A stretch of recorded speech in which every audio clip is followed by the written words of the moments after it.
यार मैं इस स्टोरी को 2 घंटे का अपलोड कर रही हूँ और आप लोगों का लाइक 250 और कमेंट 50 भी नहीं पुर रहा है। चैप्टर 51। संजना ने देखा कि सुनील उसके करीब आता जा रहा था। उसके चेहरे पर डर साफ झलक रहा था। उसने बर्फ में पीछे हटने की कोशिश की, लेकिन सच कहें तो वो मुश्किल से कुछ इंच भी सरकी थी। प्लीज मुझे जाने दो, संजना ने कांपती आवाज में कहा। तुम्हारे पास मेरी माँ पहले से ही है ना? सुनील के चेहरे पर गंदी सी हंसी आई। तुम्हारी माँ? अरे वो तो बस टाइम पास के लिए ठीक है, लेकिन तुमसे कोई कंपैरिजन ही नहीं है। संजना की आवाज और भी हल्की हो गई। अगर तुम्हें यंग लड़कियां चाहिए तो मैं तुम्हारी हेल्प कर सकती हूँ। बस मुझे जाने दो प्लीज। वो ठंड से कांप रही थी, लेकिन डर उससे भी ज्यादा था। सुनील ने सिर हिलाया। मुझे लड़कियों की कमी नहीं है। जब भी अनिरुद्ध किसी जगह लूट मार करता है, हमें भी मौका मिल ही जाता है। लेकिन तुम स्पेशल हो। तुम मेरी हो, बाकियों जैसी नहीं। मैं अनिरुद्ध की हूँ। क्या तुम्हें डर नहीं लगता कि उसे पता चला तो वो तुम्हें मार डालेगा? सुनील जोर से हंस पड़ा। उसने तो तुम्हें कब का भुला दिया। और ऊपर से जब तुमने वो कैमरा लगाया था और उसकी जान खतरे में डाल दी थी, तब से तो वो तुम्हारा नाम तक सुनना नहीं चाहता। उसे तो तुम्हें खुद खत्म करने का मन होगा। सच कहूं, तुम्हारी सिर्फ एक ही चॉइस है, मेरे साथ रहो वरना मर जाओगी। संजना की आंखों से आंसू बह निकले। उसने जोर से सिर हिलाया। नहीं, मुझे नहीं रहना तुम्हारे साथ। मुझे घर जाना है। उसे खुद पर अफसोस हो रहा था। काश उसने त्रिशा की बात मानी होती।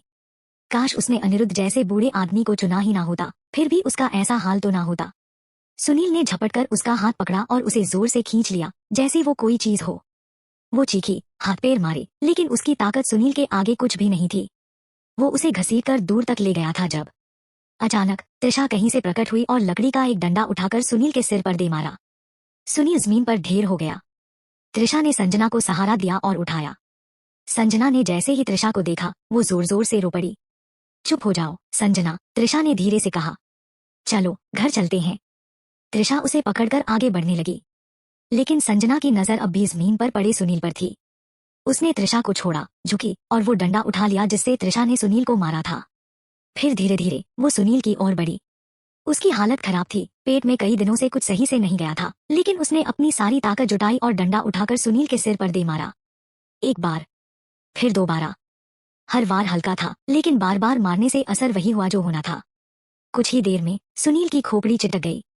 खून और दिमाग की लपलपाती लाली बर्फ में फैलने लगी, सफेद दुनिया को एक गहरे लाल रंग में रंगते हुए।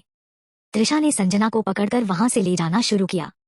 ऊपर से आभा ने दूरबीन नीचे रख दी। वेदांत अपनी बात पर खरा उतरा। जैसे ही आभा ने उसके दरवाजे पर दस्तक देकर उसके डील को मानने की बात कही, वो तुरंत घर गया और 5 डिब्बे स्पेशल दवाइयों के निकाल लाया। लेकिन आभा ने उन्हें हाथ नहीं लगाया। डील क्या है? उसने पूछा। वेदांत ने थोड़ा सोचा, फिर कहा, बस लंच टाइम पर मेरे लिए भी खाना बना दिया करना। मैं सामान दूंगा। और पहले की तरह 3 के बदले 1। आभा ने सोचा, फिर बोली, 1 के बदले 1 सही रहेगा। वेदांत ने सिर हिलाया। चलेगा। जब भी दवाई कम हो मुझे बता देना। वेदांत के लहजे से लग रहा था कि उसके पास दवाइयों की कोई कमी नहीं थी। आभा के मन में सवाल आया, ये दवाइयां आती कहाँ से हैं? और कितनी हैं? लेकिन उसने अपने रूल्स नहीं तोड़े। उसने अपनी जिज्ञासा को काबू में रखा। वो इस पूरी सिचुएशन को कैसे हैंडल करे, ये सोच रही थी, क्योंकि ये पक्का था कि वो खुद से किसी को दवा देने नहीं जाएगी। लेकिन फिर उसे एक परफेक्ट मौका मिला। उसी दिन वंदना फिर से आई और आभा के दरवाजे के नीचे एक नोट सरका दिया। इस बार कुकू ने उसे पकड़ लिया। और जब कुकू ने देखा तो जाहिर था कि आभा को भी पता चल गया। वंदना बहुत सतर्क थी। उसने खुद को सिर से पैर तक ढका हुआ था, बस आंखें दिख रही थी। और हो भी क्यों ना, नीचे ही तो विपुल और सुहानी बैठे थे। तुम अपने पति और सुहानी के सामने एक्सपोज होने का इतना बड़ा रिस्क लेकर सिर्फ मुझे नोट देने आई है? आभा ने दरवाजे से झांकते हुए कहा। लगता है तुम्हें इन दोनों से बहुत ज्यादा नफरत हो गई है। उसने नोट उठाने की बजाय सीधा वंदना की आंखों में देखते हुए कहा। वो जवाब का इंतजार कर रही थी। वंदना को उनसे सच्ची नफरत थी, पर वो अकेली थी और उनका सामना नहीं कर सकती थी। उसके पास कोई ऑप्शन नहीं था, इसलिए उसे आभा की मदद लेनी पड़ी। उसे उम्मीद थी कि आभा ही उन्हें सबक सिखा सकती थी। वो खुद भी इस बात से इनकार नहीं कर सकती थी। हाँ, मुझे उनसे नफरत है, पर मैं अकेले उनका कुछ नहीं बिगाड़ सकती और मैं अपनी जान बेवजह गंवाना नहीं चाहती। मुझे पता है तुम स्ट्रांग हो, इसलिए मुझे तुम्हारी मदद लेनी पड़ी। शायद ये थोड़ा चालाकी भरा लगे, पर मेरे पास और कोई रास्ता नहीं है। अगर मरने से पहले मैं उन्हें बर्बाद होते देख लूं, तो मुझे कोई अफसोस नहीं रहेगा। ये कहते हुए वंदना जोर से खांसने लगी। आभा ने पूछा, तुम इन्फेक्शन से ग्रस्त हो? वंदना को एक पल के लिए समझ ही नहीं आया कि आभा किस इन्फेक्शन की बात कर रही है। आभा ने आगे कहा, तुम्हें नहीं पता? इन दिनों लोग बीमारी से मर रहे हैं या फिर ज़ॉम्बी बन रहे हैं। ज़ॉम्बी? वंदना ने चौंक कर कहा। उसे पता था कि हाल ही में कई लोग मरे हैं।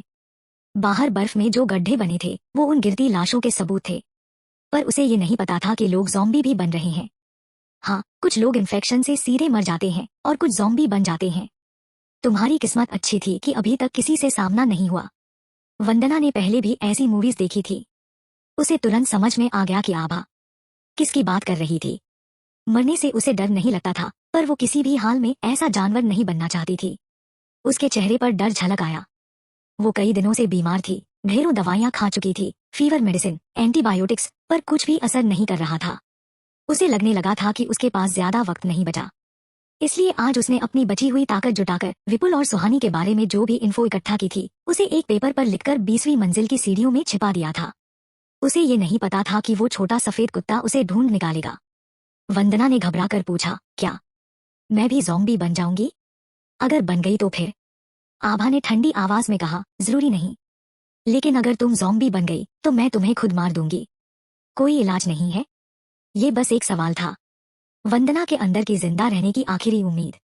आभा ने जवाब दिया, मैं तुम्हें बचा सकती हूँ, लेकिन एक शर्त पर। वंदना कुछ सेकंड के लिए रुकी, फिर उसकी आंखों में उम्मीद जागी। क्या शर्त है? मुझे ज्वाइन करो, मेरे लिए काम करो। वंदना बिना सोचे समझे तैयार हो गई। ठीक है, मुझे मंजूर है, पर ध्यान रखना, अगर तुमने धोखा दिया तो मैं तुम्हारे साथ ज़ॉम्बी से 100 गुना ज्यादा बुरा सलूक करूंगी। वंदना पहले भी विपुल पर भरोसा कर चुकी थी। उसे लगा था कि विपुल उसका हमेशा साथ देगा, लेकिन कुछ ही महीनों में उसने उसे धोखा दे दिया और सुहानी के साथ मिल गया। अब वो अकेली थी। बड़ी मुश्किल से उसे कोई ऐसा मिला था जो उसकी हेल्प कर सकता था। वो इस एहसान के लिए शुक्रगुजार थी और किसी भी हालत में इसे धोखा नहीं देगी। मुझे पता है, मैं तुम्हें वो मौका नहीं दूंगी। आभा ने अपनी जेब से एक दवा निकाली और वंदना की तरफ बढ़ा दी। वंदना ने बिना कुछ सोचे गोली मुंह में डाल ली। अब क्या करना है? वंदना पूछा। मरने का डर हटते ही उसकी एनर्जी वापस आ गई। इस बिल्डिंग में कौन कौन ऐसे लोग हैं जिन्होंने कभी चोरी, मर्डर या किसी का रेप नहीं किया? और उनमें से कितने बीमार हैं? उनकी पूरी लिस्ट बनाकर मुझे दो। वंदना ने सिर हिलाते हुए जवाब दिया। ठीक है, मैं इसे जल्द से जल्द कर दूंगी। क्या तुम्हें लिस्ट पहले की तरह दरवाजे के नीचे छोड़ दूं? आभा ने पूछा। तुम्हारे घर में बिजली है? फोन चल रहा है? वंदना ने जवाब दिया, हाँ, तो मैं वापस जाकर तुम्हें व्हाट्सएप कर दूंगी। आभा ने सहमति में सिर हिलाया। जाने से पहले उसने आखिरी बात कही, अगर किसी ज़ॉम्बी से सामना हो जाए तो सीधे दिल में वार करना या सिर उड़ा देना, या उसे सीधा खत्म कर देना। चैप्टर 52। वंदना और सुहानी दोनों में जमीन आसमान का फर्क था। वंदना ने जब आभा को वो नोट दिया था तब उसके मन में कोई स्वार्थ नहीं था। उसे बस इतना यकीन था कि विपुल और सुहानी की चाल कामयाब नहीं होनी चाहिए। पर सुहानी, वो तो खुद फायदे के लिए आई थी। उसका मकसद सिर्फ अपना भला करना था। यही वजह थी कि आभा ने दोनों के साथ अलग रवैया अपनाया। सुहानी उसके लिए महज एक मोहरा थी जिसे वो कभी भी इस्तेमाल कर सकती थी, मगर उस पर भरोसा करने का सवाल ही नहीं था। वंदना के बारे में सोचकर उसने हल्का सा मुस्कुराया। पूरी तरह भरोसा करना अभी जल्दबाजी होती, लेकिन शायद उसे अपनी टीम में शामिल किया जा सकता था। आभा ने वंदना का दिया हुआ नोट उठाया और घर चली आई। आभा ने बिना एक पल सोचे वो नोट कूड़ेदान में फेंक दिया। तभी उसे अपने अंदर एक हलचल महसूस हुई। उसने हथेली खोली तो देखा उसके कमल में अब एक नया पंखुड़ी उभर आई थी। जैसे ही वो अपनी रहस्यमयी दुनिया में दाखिल हुई, उसने पाया कि वो और फैल चुकी थी। तो ये खेल ऐसा था, अगर वो खुद को मजबूत बनाएगी तो उसकी ये दुनिया भी बढ़ती जाएगी। काश ये दुनिया हकीकत में बदल सकती। फिर तो वो किसी महल जैसी हवेली में रहती, ऐशो आराम से जिंदगी बिताती। कुछ पलों तक इस ख्याल में डूबने के बाद उसने खुद को झटका दिया। नहीं, उसे अभी और भी जरूरी काम करने थे। विपुल ने दूसरी बिल्डिंग के कुछ लोगों से सांठगांठ कर ली थी और इसकी वजह से प्रवीण का पूरा घर बर्बाद हो गया। अब वो आराम से 1901 में अपना बसेरा बना चुका था और नए गठजोड़ भी कर लिए थे। आभा को प्रवीण के लिए कोई खास सिंपैथी नहीं थी, लेकिन अगर प्रवीण को पता चले कि जिन लोगों को उसने खुद अपने घर में बुलाकर पनाह दी वही उसकी तबाही की असली वजह बने, तो उसकी शक्ल देखने लायक होगी। अब ये देखना दिलचस्प होगा कि ये जंग कैसी होगी, एक दूसरे को फाड़ खाने वाली लड़ाई या फिर कोई एक पूरी तरह बर्बाद हो जाएगा।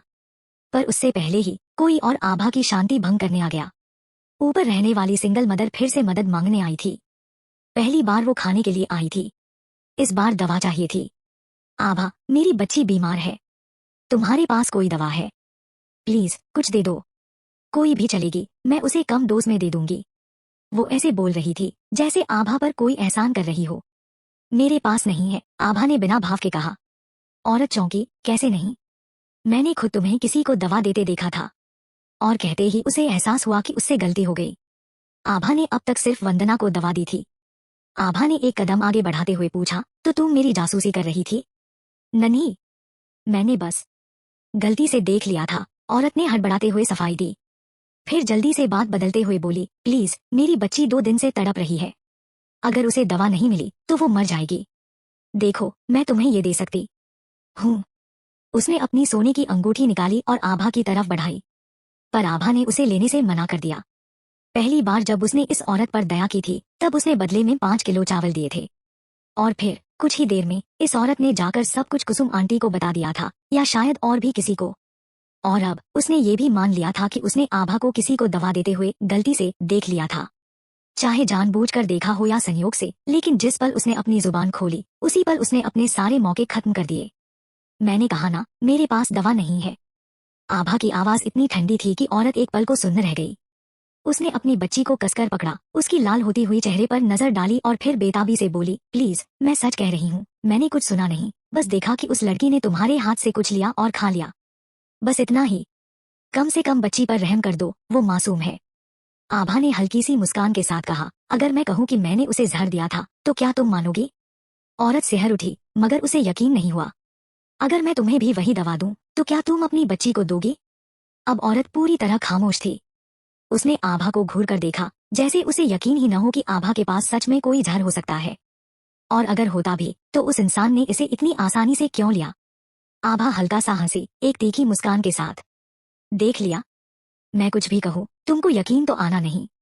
फिर भी दवा लेने चली आई। अगर मैं कुछ दे भी दूं तुम उसे लेने की हिम्मत करोगी? औरत चुप रही, उसकी नजरें आभा के जूतों पर टिक गईं। तभी उसकी बेटी बोल उठी, मम्मा, गर्मी लग रही है, ये चीज जल रही है। औरत ने झट से बेटी का मुंह दबा दिया, उसकी आंखें घबराहट में आभा की ओर घूम गईं। आभा ने हल्का सा सिर झटका। बेटी को ढाल बनाकर मुझसे खाना और दवा ऐंठने आई थी। बढ़िया प्लान था। अपने रिबर्थ के बाद आभा ने सिर्फ इसी 2 साल की बच्ची पर थोड़ी दया दिखाई थी, और वह भी एक स्कैम निकला। औरत जानती थी कि आभा खतरनाक है। भले ही आभा सब समझ चुकी थी, फिर भी वह सफाई देने की कोशिश करने लगी, ऐसा नहीं है। पिछली बार सच में जरूरत थी, और इस बार मैं बस डर गई थी। मैं तैयार रहना चाहती थी। मेरी बेटी बहुत छोटी है, अगर बीमार पड़ी तो बच नहीं पाएगी। वो ही मेरा सब कुछ है, मैं उसे खो नहीं सकती। आभा का चेहरा ठंडा पड़ गया। उसने ठंडी आवाज में कहा, अगर दोबारा ऊपर से मुझे ताकझांक करते पकड़ लिया तो कोई रहम की उम्मीद मत रखना। अब निकलो यहाँ से। औरत खाली हाथ लौट गई, सीढ़ियों से तेजी से भागते हुए। जैसे ही उसने स्टेयरवेल के कॉर्नर पर मुड़कर देखा, उसने अपनी बेटी को जोर से थप्पड़ मार दिया। तुझे बकवास करने की जरूरत क्या थी? छोटी बच्ची रो पड़ी। चुप हो जा। और रोना अचानक रुक गया। ऊपर से आती आवाजें आभा ने सुनी, मगर बस होंठ टेढ़े कर लिए। क्या इंसान की फितरत ही बुरी होती है, या इस सर्वाइवल गेम ने अच्छे लोगों को भी बुरा बना दिया था? वो मां बेटी पहले भी दिखी थी उसे। बच्ची हमेशा प्यारी लगती थी और औरत भी एक स्नेही माँ की तरह पेश आती थी। लेकिन अभी जो हुआ उससे उसका प्यार जरा डगमगाता हुआ लग रहा था। आभा ने दरवाजा बंद किया और अंदर चली गई। उधर 19वीं मंजिल के कॉर्नर पर एक परछाई हिली। यह सुहानी थी। वो बस कचरा फेंकने निकली थी, लेकिन 21वीं मंजिल की वो सिंगल मदर अपनी बेटी को लेकर 20वीं पर जाते देख उसने खुद को छुपा लिया। सुहानी ने मन में सोचा, दिलचस्प है, तो आभा पूरी तरह दिल की पत्थर नहीं थी। उसने कुछ लोगों को खाना और दवा दी थी, लेकिन क्या वो सच में जहर था? सुहानी को यकीन नहीं हो रहा था। काश उसे पता चलता कि आखिर आभा की दवा किसे मिली थी। बिल्डिंग में आभा का कोई खास दोस्त तो नहीं था, तो फिर वो इंसान किसी और फ्लोर से था या किसी दूसरी बिल्डिंग से। काफी बड़ा सर्कल था ये गेस करने के लिए। फिर सुहानी की नजर 21वीं मंजिल की ओर गई। इतने दिन एक सिंगल मदर सरवाइव कर रही थी, कुछ न कुछ स्किल्स तो होंगी उसमें भी। अगर मैं उसे बोलने पर मजबूर कर सकूं, तो शायद उसे आभा की दवा का सच पता चल जाए। सुहानी ने जैसे ही जाने के लिए कदम बढ़ाया, उसने देखा कि विपुल उसके ठीक पीछे खड़ा था। ओह, तुमने डरा ही दिया। बस खड़े क्यों हो? वो आगे बढ़ी, लेकिन विपुल ने उसका हाथ पकड़ लिया, फिर आभा के अपार्टमेंट की ओर इशारा किया। सुहानी समझ गई विपुल को कुछ कहना था। वो थोड़ा पीछे हटी, यह देखने के लिए कि कोई आसपास तो नहीं है। जब यकीन हुआ कि रास्ता साफ है तो उसने धीरे से पूछा, क्या हुआ? विपुल थोड़ा झिझका। क्या तुम्हें पूरा यकीन है कि ये प्रवीण वाकई काम आएगा? सुहानी की आंखों में एक अजीब सी शरारत थी। नफरत से भरा इंसान किसी लालची इंसान से ज्यादा फायदेमंद होता है। मैंने उसके बारे में पता किया। प्रवीण पहले एक मेडिकल इंस्टीट्यूट में काम करता था। इस वायरस के टेरर को देखते हुए हो सकता है कि उसके पास कोई दवा हो जो अभी तक किसी को नहीं मिली। विपुल के माथे पर चिंता की लकीरें उभर आईं। मुझे नहीं पता, कुछ गड़बड़ लग रही है। सुहानी बस हल्का सा मुस्कुराई। कभी कभी गड़बड़ियां ही सबसे ज्यादा मजेदार चीजें लेकर आती हैं। चैप्टर 53। जैसे ही वंदना वापस आई उसने झट से 1901 में हुई पूरी घटना आभा को रिपोर्ट कर दी। मैंने प्रवीण को वो सबूत दिखा दिए हैं जिससे साफ पता चलता है कि सुहानी और विपुल ने बाहरी लोगों के साथ मिलकर 1901 में घुसपैठ की और उसकी पत्नी को मार डाला। वो एकदम शॉक्ड था। पता नहीं उसने यकीन किया या नहीं। मुझे लगा था कि वो तुरंत भागकर उन दोनों से भिड़ जाएगा, लेकिन जब तक मैं वहां से गई वो अपने कमरे से बाहर ही नहीं आया। डाउट का बीज बो दिया गया था। अब ये कब पनपेगा और कब फूटेगा ये आभा और वंदना के बस में नहीं था। अगर प्रवीण अब भी भरोसा नहीं करता तो आभा को कोई और तरीका ढूंढना पड़ेगा उन्हें निपटाने के लिए। आभा ने वंदना को टेक्स्ट किया, अभी के लिए थोड़ा संभल कर रहो। सुहानी और विपुल किसी भी वक्त तुम पर शक कर सकते हैं। वंदना, चिंता मत करो, मैं अलर्ट रहूंगी। जब वंदना ने प्रवीण को उस रात की पूरी स्टोरी लिखकर दी तो वो अंदर तक हिल गया। उसे कभी सपने में भी नहीं लगा था कि उसकी लाइफ का सबसे बड़ा ट्रेजेडी उन्हीं दो लोगों ने प्लान की थी जो बाहर मजे से घूम रहे थे। उसका मन किया कि अभी जाकर उन दोनों को खत्म कर दे, लेकिन जैसे ही उसने उन्हें देखा उसकी जलती हुई आंख ठंडी डेंजरस कैलकुलेशन में बदल गई। अगर अभी अटैक किया तो कोई गारंटी नहीं कि वो मरेंगे, उल्टा शायद वो मुझे ही मार दें। मरना उसके ऑप्शन में था ही नहीं। उसे बदला लेना था और पेशेंस रखना था। तो खुद को ठंडा करने के बाद उसने बहाना बनाकर अभी का मामला टाल दिया। उस रात उसने अपने बेड के नीचे से एक मेडिकल किट निकाली, कुछ दवाइयां बाहर निकाली, उनकी पैकेजिंग हटाई और एक नया टॉक्सिक मिक्स तैयार किया। वो देर तक सोचता रहा कि इसे अभी इस्तेमाल करे या परफेक्ट मौके का वेट करे। विपुल और सुहानी बहुत कैलकुलेटिव थे। वो सिर्फ वही खाना पीना टच करते थे जो वो खुद लाते और अपने रूम में रखते थे। उनके खाने पीने की चीजों में जहर मिलाना पॉसिबल नहीं था, लेकिन बदले की आग ने उसे और इंतजार नहीं करने दिया। अगर जहर देना पॉसिबल नहीं था तो बस एक ही तरीका बचा था, उनके कमरे में घुसकर उन्हें मार देना। प्रवीण ने अपनी रेडी की हुई दवा को एक एंटीबायोटिक की खाली बोतल में डाला और फिर मेडिकल किट को वापस बेड के नीचे छिपा दिया। उसने पूरे रूम को स्कैन किया और समझ आया कि उसके पास कोई भी ढंग का हथियार नहीं था। तो उसने डिसाइड किया कि वो किचन में जाकर चाकू ढूंढेगा। जैसे ही वो बाहर गया सुहानी उसके कमरे में घुस गई। दिन में उसके बिहेवियर ने पहले ही सुहानी को शक में डाल दिया था, इसलिए वो उसकी हर मूव पर नजर रख रही थी। और जैसा उसने सोचा था उसने बेड के नीचे मेडिकल किट छिपा रखी थी। अब उसे पूरा यकीन हो गया था कि उसका डाउट सही था। सुहानी ने अंधेरे में धीरे से प्रवीण के बेड के नीचे से वो मेडिकल किट निकाली और उसमें रखी सारी दवाइयां अपनी जेब में भर ली। इस बीच बाहर विपुल ने सही टाइमिंग पर प्रवीण को उलझाने के लिए एंट्री मारी। जब प्रवीण को समझ आया कि उसका प्लान फेल हो चुका है तो वो मजबूर होकर वापस अपने कमरे में लौट आया। सुहानी ने अपनी जेब से सारी दवाइयां निकाली और एक एक करके उन्हें चेक किया। सब कुछ खाली था सिवाय एक एंटीबायोटिक की बोतल के जिसमें गोलियां भरी हुई थी। अब सुहानी की प्लानिंग क्लियर थी, उन्हें आभा को बाहर निकालना था और फिर उसे खत्म करना था। लेकिन आभा इतनी आसानी से किसी के ट्रैप में आने वाली नहीं थी। उसे बाहर लाना इजी नहीं था। फिर सुहानी को वो कन्वर्सेशन याद आया जो उसने ऊपर 2101 में रहने वाली अकेली लड़की और आभा के बीच सुना था। उसके दिमाग में एक आइडिया क्लिक हुआ। उसने 2101 की लड़की से बात की और अपना प्लान बताया। शुरुआत में वो लड़की नहीं मानी, लेकिन थोड़ी बातचीत के बाद उसने आखिरकार प्लान में हाथ मिलाने के लिए हाँ कर दी। अगली सुबह आभा ने अपनी सुबह की एक्सरसाइज खत्म की और खुद के लिए और कुकू के लिए नाश्ता बनाया। वो अभी खाने बैठी ही थी कि बाहर से किसी बच्चे के रोने की आवाज आई। इस बिल्डिंग में कई बच्चे रहते थे, लेकिन उसके सबसे करीब जो था वो ऊपर वाले फ्लोर पर रहने वाली सिंगल मदर का बच्चा था। इस वक्त ज्यादातर लोग नींद में होते, लेकिन बच्चे की रोने की आवाज हॉलवे से आ रही थी जो कि अजीब था। आभा ने पहले तो इग्नोर किया और खाने लगी। आज उसके नाश्ते में था गर्मागर्म टोफू पुडिंग और कुरकुरी जलेबी जैसी तेल में तली स्टिक्स और कुकू के लिए मीट बन्स। शुरुआत में बच्चे की रोने की आवाज नॉर्मल लगी, लेकिन फिर अचानक वो डर और दर्द से भरी चीखों में बदल गई। सिसकियों के बीच वो लगातार चिल्ला रहा था, मम्मा बचाओ। वो चीखें सुनकर आभा के सीने में एक अजीब सी बेचैनी भर गई। उसने चम्मच नीचे रखा, अपनी तीनधारी तलवार उठाई और बाहर जाने के लिए तैयार हो गई। सामने वाले घर से वेदांत भी बाहर निकला। दोनों की नजरें मिली और एक ही बात दोनों के दिमाग में आई, कहीं ये ज़ॉम्बी तो नहीं। दोनों सावधानी से बिल्डिंग के एंट्रेंस की ओर बढ़े। सीढ़ियों पर खून की एक लंबी लकीर ऊपर की ओर जा रही थी। वेदांत ने सीढ़ियों का लॉक खोला और इशारे से आभा को वहीं रुकने के लिए कहा। खुद वह ऊपर जाने लगा। आभा 20वीं मंजिल के गेट पर खड़ी रही, तलवार को कसकर पकड़ते हुए। बीच की सीढ़ियों पर ठीक 21वीं मंजिल से पहले एक ज़ॉम्बी उस बच्चे के शरीर को नोच नोच कर खा रहा था। बच्चे के हाथ पैर गायब थे, उसकी आंतें सीढ़ियों पर बिखरी हुई थीं। एक खौफनाक और झकझोर देने वाला नजारा। ज़ॉम्बी को किसी के करीब आने का आभास हुआ। उसने बच्चे को खाना रोक दिया और वेदांत की तरफ मुड़ा, हमला करने के लिए। लेकिन वेदांत पहले ही तैयार था। उसने अपने बेसबॉल बैट से जोरदार वार किया और सीधे ज़ॉम्बी के सिर को चकनाचूर कर दिया। ज़ॉम्बी एक भयंकर चीख के साथ जमीन पर गिर पड़ा, उसका सिर टुकड़ों में बिखर गया। इसी बीच ऊपर से 21वीं मंजिल का दरवाजा खुला और बच्ची की मां भागती हुई नीचे आई। जैसे ही उसकी नजर अपनी बेटी पर पड़ी, वो दहाड़ मारकर रोने लगी। उसकी बेटी का शरीर इतना क्षत-विक्षत था कि उसे गोद में उठाना भी मुश्किल था। रिया, मेरी बच्ची। मम्मा सॉरी बेटा, मम्मा तुझे नहीं बचा पाई। वो अपनी बेटी को कसकर पकड़े रोती रही, फिर अचानक दीवार से अपना सिर टकराने लगी, जैसे कि खुद को दर्द देकर वो अपनी बेटी की मौत के गम को कम करना चाहती हो।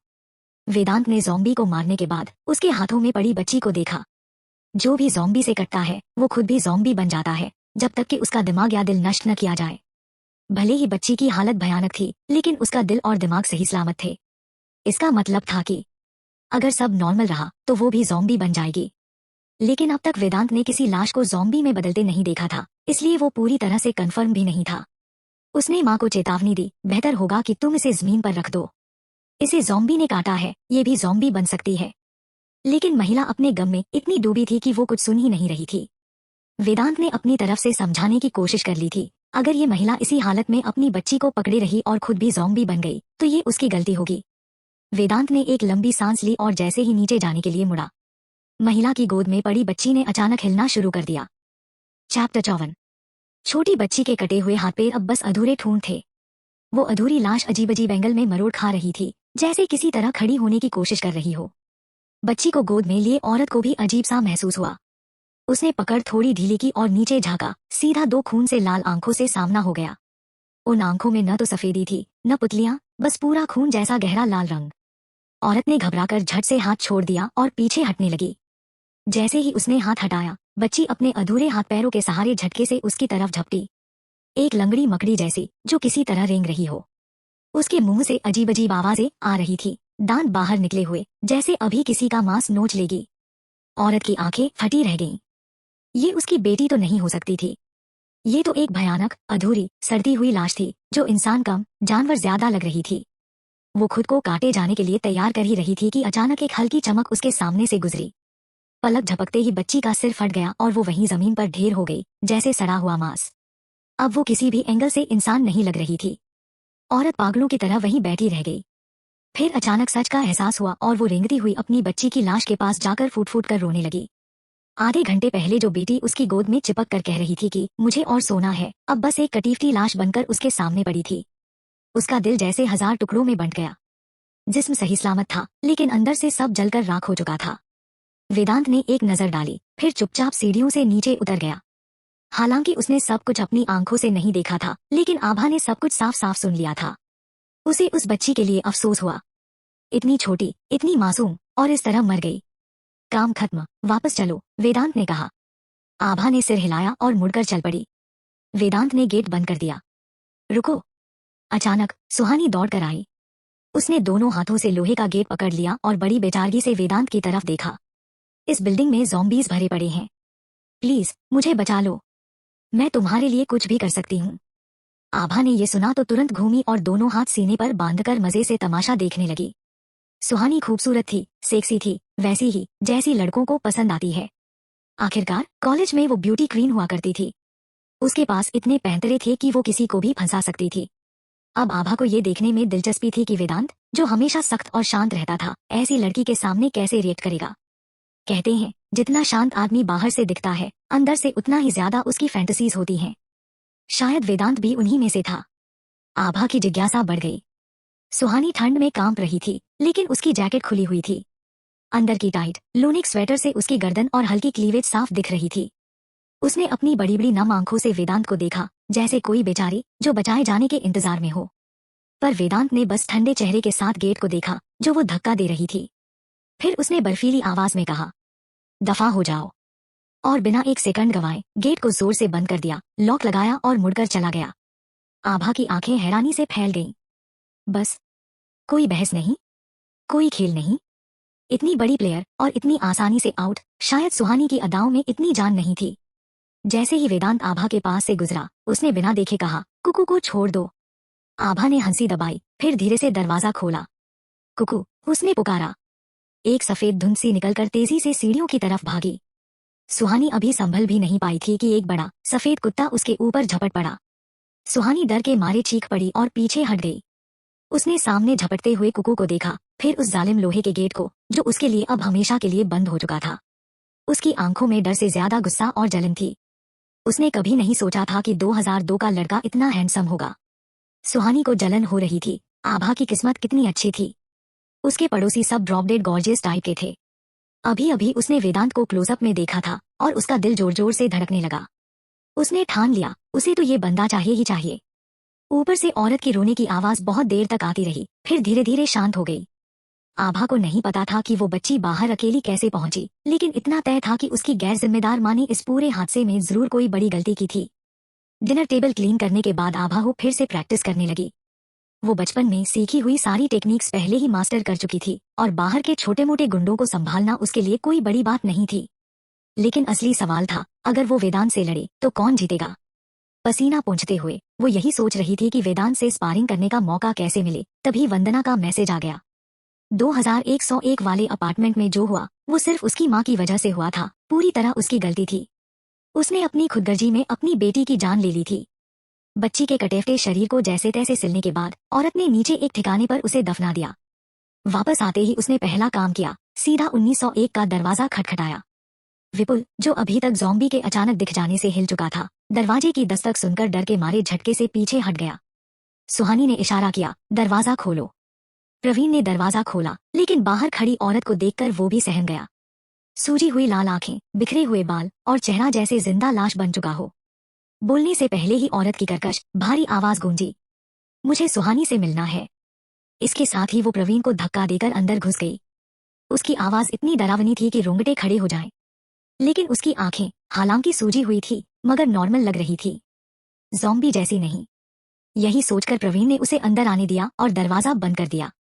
अगले ही पल औरत ने पीठ के पीछे से चाकू निकाला और सीधे सुहानी पर वार कर दिया। लेकिन सुहानी पहले से तैयार थी। उसने पास पड़ा कुशन उठाया, ब्लॉक किया और साइड में कूदकर बच गई। हरामजादी, तूने मेरी बेटी को मरवा दिया, तुझे उसकी जान की कीमत चुकानी होगी। औरत पागलों की तरह चाकू लहराते हुए सुहानी के पीछे भागी।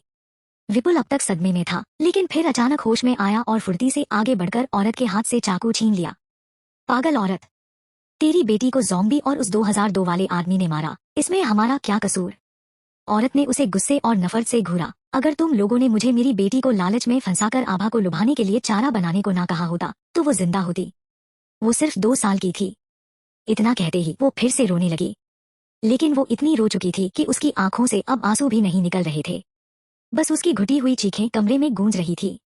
तुम दोनों कुत्तों ने मुझसे कहा था कि 19वें फ्लोर पर चौकसी रखोगे, किसी को ऊपर जाने नहीं दोगे, फिर भी एक ज़ॉम्बी को जाने दिया। तुम दोनों मरने के लायक हो। विपुल ने ठंडी हंसी हंसी और ऐसे बोला जैसे वो खुद कोई बड़ा महापुरुष हो। अब खुद को दोष मत दे। अगर तुझे आभा का सामान हड़पने का लालच नहीं होता तो तूने हमारा प्लान कभी नहीं माना होता। तूने खुद अपनी बेटी को 20वें फ्लोर पर छोड़ा। अब जब गड़बड़ हो गई तो दोष दूसरों पर मत डाल। हकीकत यह है कि ये सब तेरी गलती थी। इस बार विपुल ने भी पीछे हटने की बजाय मोर्चा ले लिया। प्रवीण ने एक खतरनाक मुस्कान दी।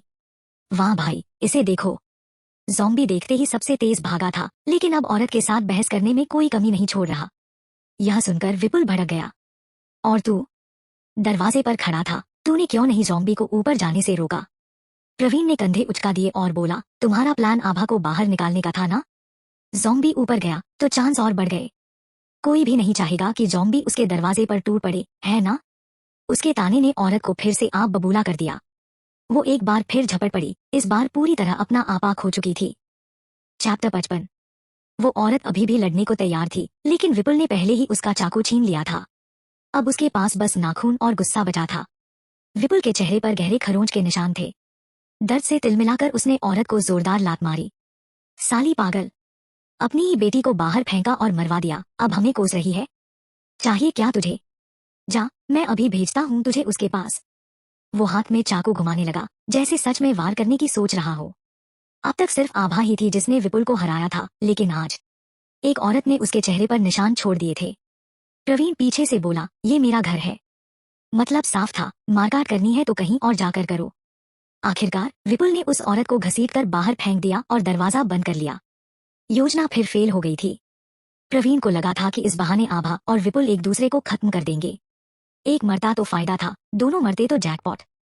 लेकिन अफसोस, तीनों बच गए। अब उसे यकीन हो गया था, आभा को अभी छेड़ना बेकार था। पर विपुल और सुहानी, इन दोनों को मरना ही होगा। रात के अंधेरे में ही विपुल को तेज बुखार चढ़ गया। सुहानी को झटका लगा। उसे याद आया 21वीं मंजिल की वो औरत जिसने विपुल को खरोंच दिया था। कहीं वो ज़ॉम्बी तो नहीं बन रहा? कोई रिस्क नहीं लेना था। उसने बैग उठाया, जैकेट पहनी और जाने लगी। बुखार की गर्मी में उलझे दिमाग से विपुल ने करवट ली। हाथ बढ़ाया पानी लेने को, मगर बिस्तर खाली था।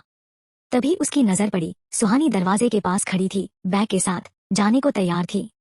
कहाँ जा रही हो? सुहानी ठिठक गई। उसने धीरे से मुड़कर जवाब दिया, तुम्हारे लिए दवा लाने। विपुल हल्के से हंसा, मगर उसकी हंसी में दर्द था। और खाने पीने का सामान क्यों पैक कर लिया? सुहानी समझ गई कि अब झूठ बोलना बेकार है। उसने सीधा कह दिया, मैं यहां से जा रही हूं। अब विपुल खुलकर हंसा। तो बस, जब तक मैं ठीक था तब तक ठीक थी। अब जब मैं किसी काम का नहीं रहा तो छोड़कर भाग रही हो? नाटक मत करो विपुल। हम दोनों एक दूसरे को यूज कर रहे थे। दुनिया का यही उसूल है, हर कोई खुद के लिए जीता है। विपुल ने आंखें संकरी कर ली। अच्छा, तो बेड पर भी कोऑपरेशन चल रहा था, हाँ? सुहानी ने कुछ नहीं कहा। वो सीधा दरवाजा खोलने बढ़ी। लेकिन अगले ही पल विपुल बिस्तर से कूद कर आया और उसका हाथ झटक कर पकड़ लिया। जब तुम बेसहारा थी तब मैंने तुम्हें अपने घर में रखा। अपनी बीवी को छोड़ दिया, अपना सब कुछ दांव पर लगा दिया। और अब तुम मुझे छोड़कर जा रही हो? भूल जाओ, अगर कोई मरेगा तो दोनों मरेंगे। विपुल, छोड़ो मुझे। सुहानी तड़प उठी। विपुल बीमार था, मगर उसकी पकड़ इतनी मजबूत थी कि सुहानी चाहकर भी खुद को छुड़ा नहीं पाई। संघर्ष में उसका बैग नीचे गिर गया और साथ ही गिरा एंटीबायोटिक्स का पैकेट जो उसने प्रवीण से चुराया था। विपुल की नजर जैसे ही उस दवा पर गई, उसका गुस्सा फूट पड़ा। तो ये सिर्फ भाग ही नहीं रही थी, बल्कि उसे मरने के लिए भी छोड़ रही थी। या शायद चाहती थी कि वो ज़ॉम्बी बन जाए। गुस्से से उबलते हुए उसने सुहानी की गर्दन दबोच ली। दरवाजे से टिकी सुहानी बुरी तरह छटपटाने लगी। सुहानी का हाथ दरवाजे के हैंडल तक पहुंचा। उसने पूरी ताकत से लॉक घुमाया और फिर झटके से दरवाजा खोल दिया। दरवाजा खुलते ही वो विपुल के चंगुल से छूटकर बाहर भागी। और ठीक उसी पल अंधेरे में छिपा प्रवीण सामने आया। वो तैयार था, आज रात खेल खत्म करने के लिए। सुहानी ने प्रवीण को देखा और तुरंत मदद की गुहार लगाई। प्रवीण, विपुल पागल हो चुका है, उसे मार दो, अभी। विपुल पहले ही अपनी सारी ताकत खो चुका था। वह जमीन पर ढेर हो गया, खड़े होने की भी हिम्मत नहीं बची थी। तुम जहरीली औरत हो, तुम्हारी मौत अच्छी नहीं होगी। प्रवीण ने दोनों को देखा और अचानक अपना प्लान बदल दिया। उसने जमीन से एंटीबायोटिक्स का डिब्बा उठाया और विपुल की तरफ बढ़ाया। ये दवा खास तौर पर मैंने वायरस इन्फेक्शन के इलाज के लिए लाई थी। अभी क्लिनिकल ट्रायल फेज में है। असली में तो इसे इमरजेंसी के लिए रखा था। हिम्मत है तो ट्राई करो। विपुल ने बिना एक सेकंड गवाए सिर हिला दिया।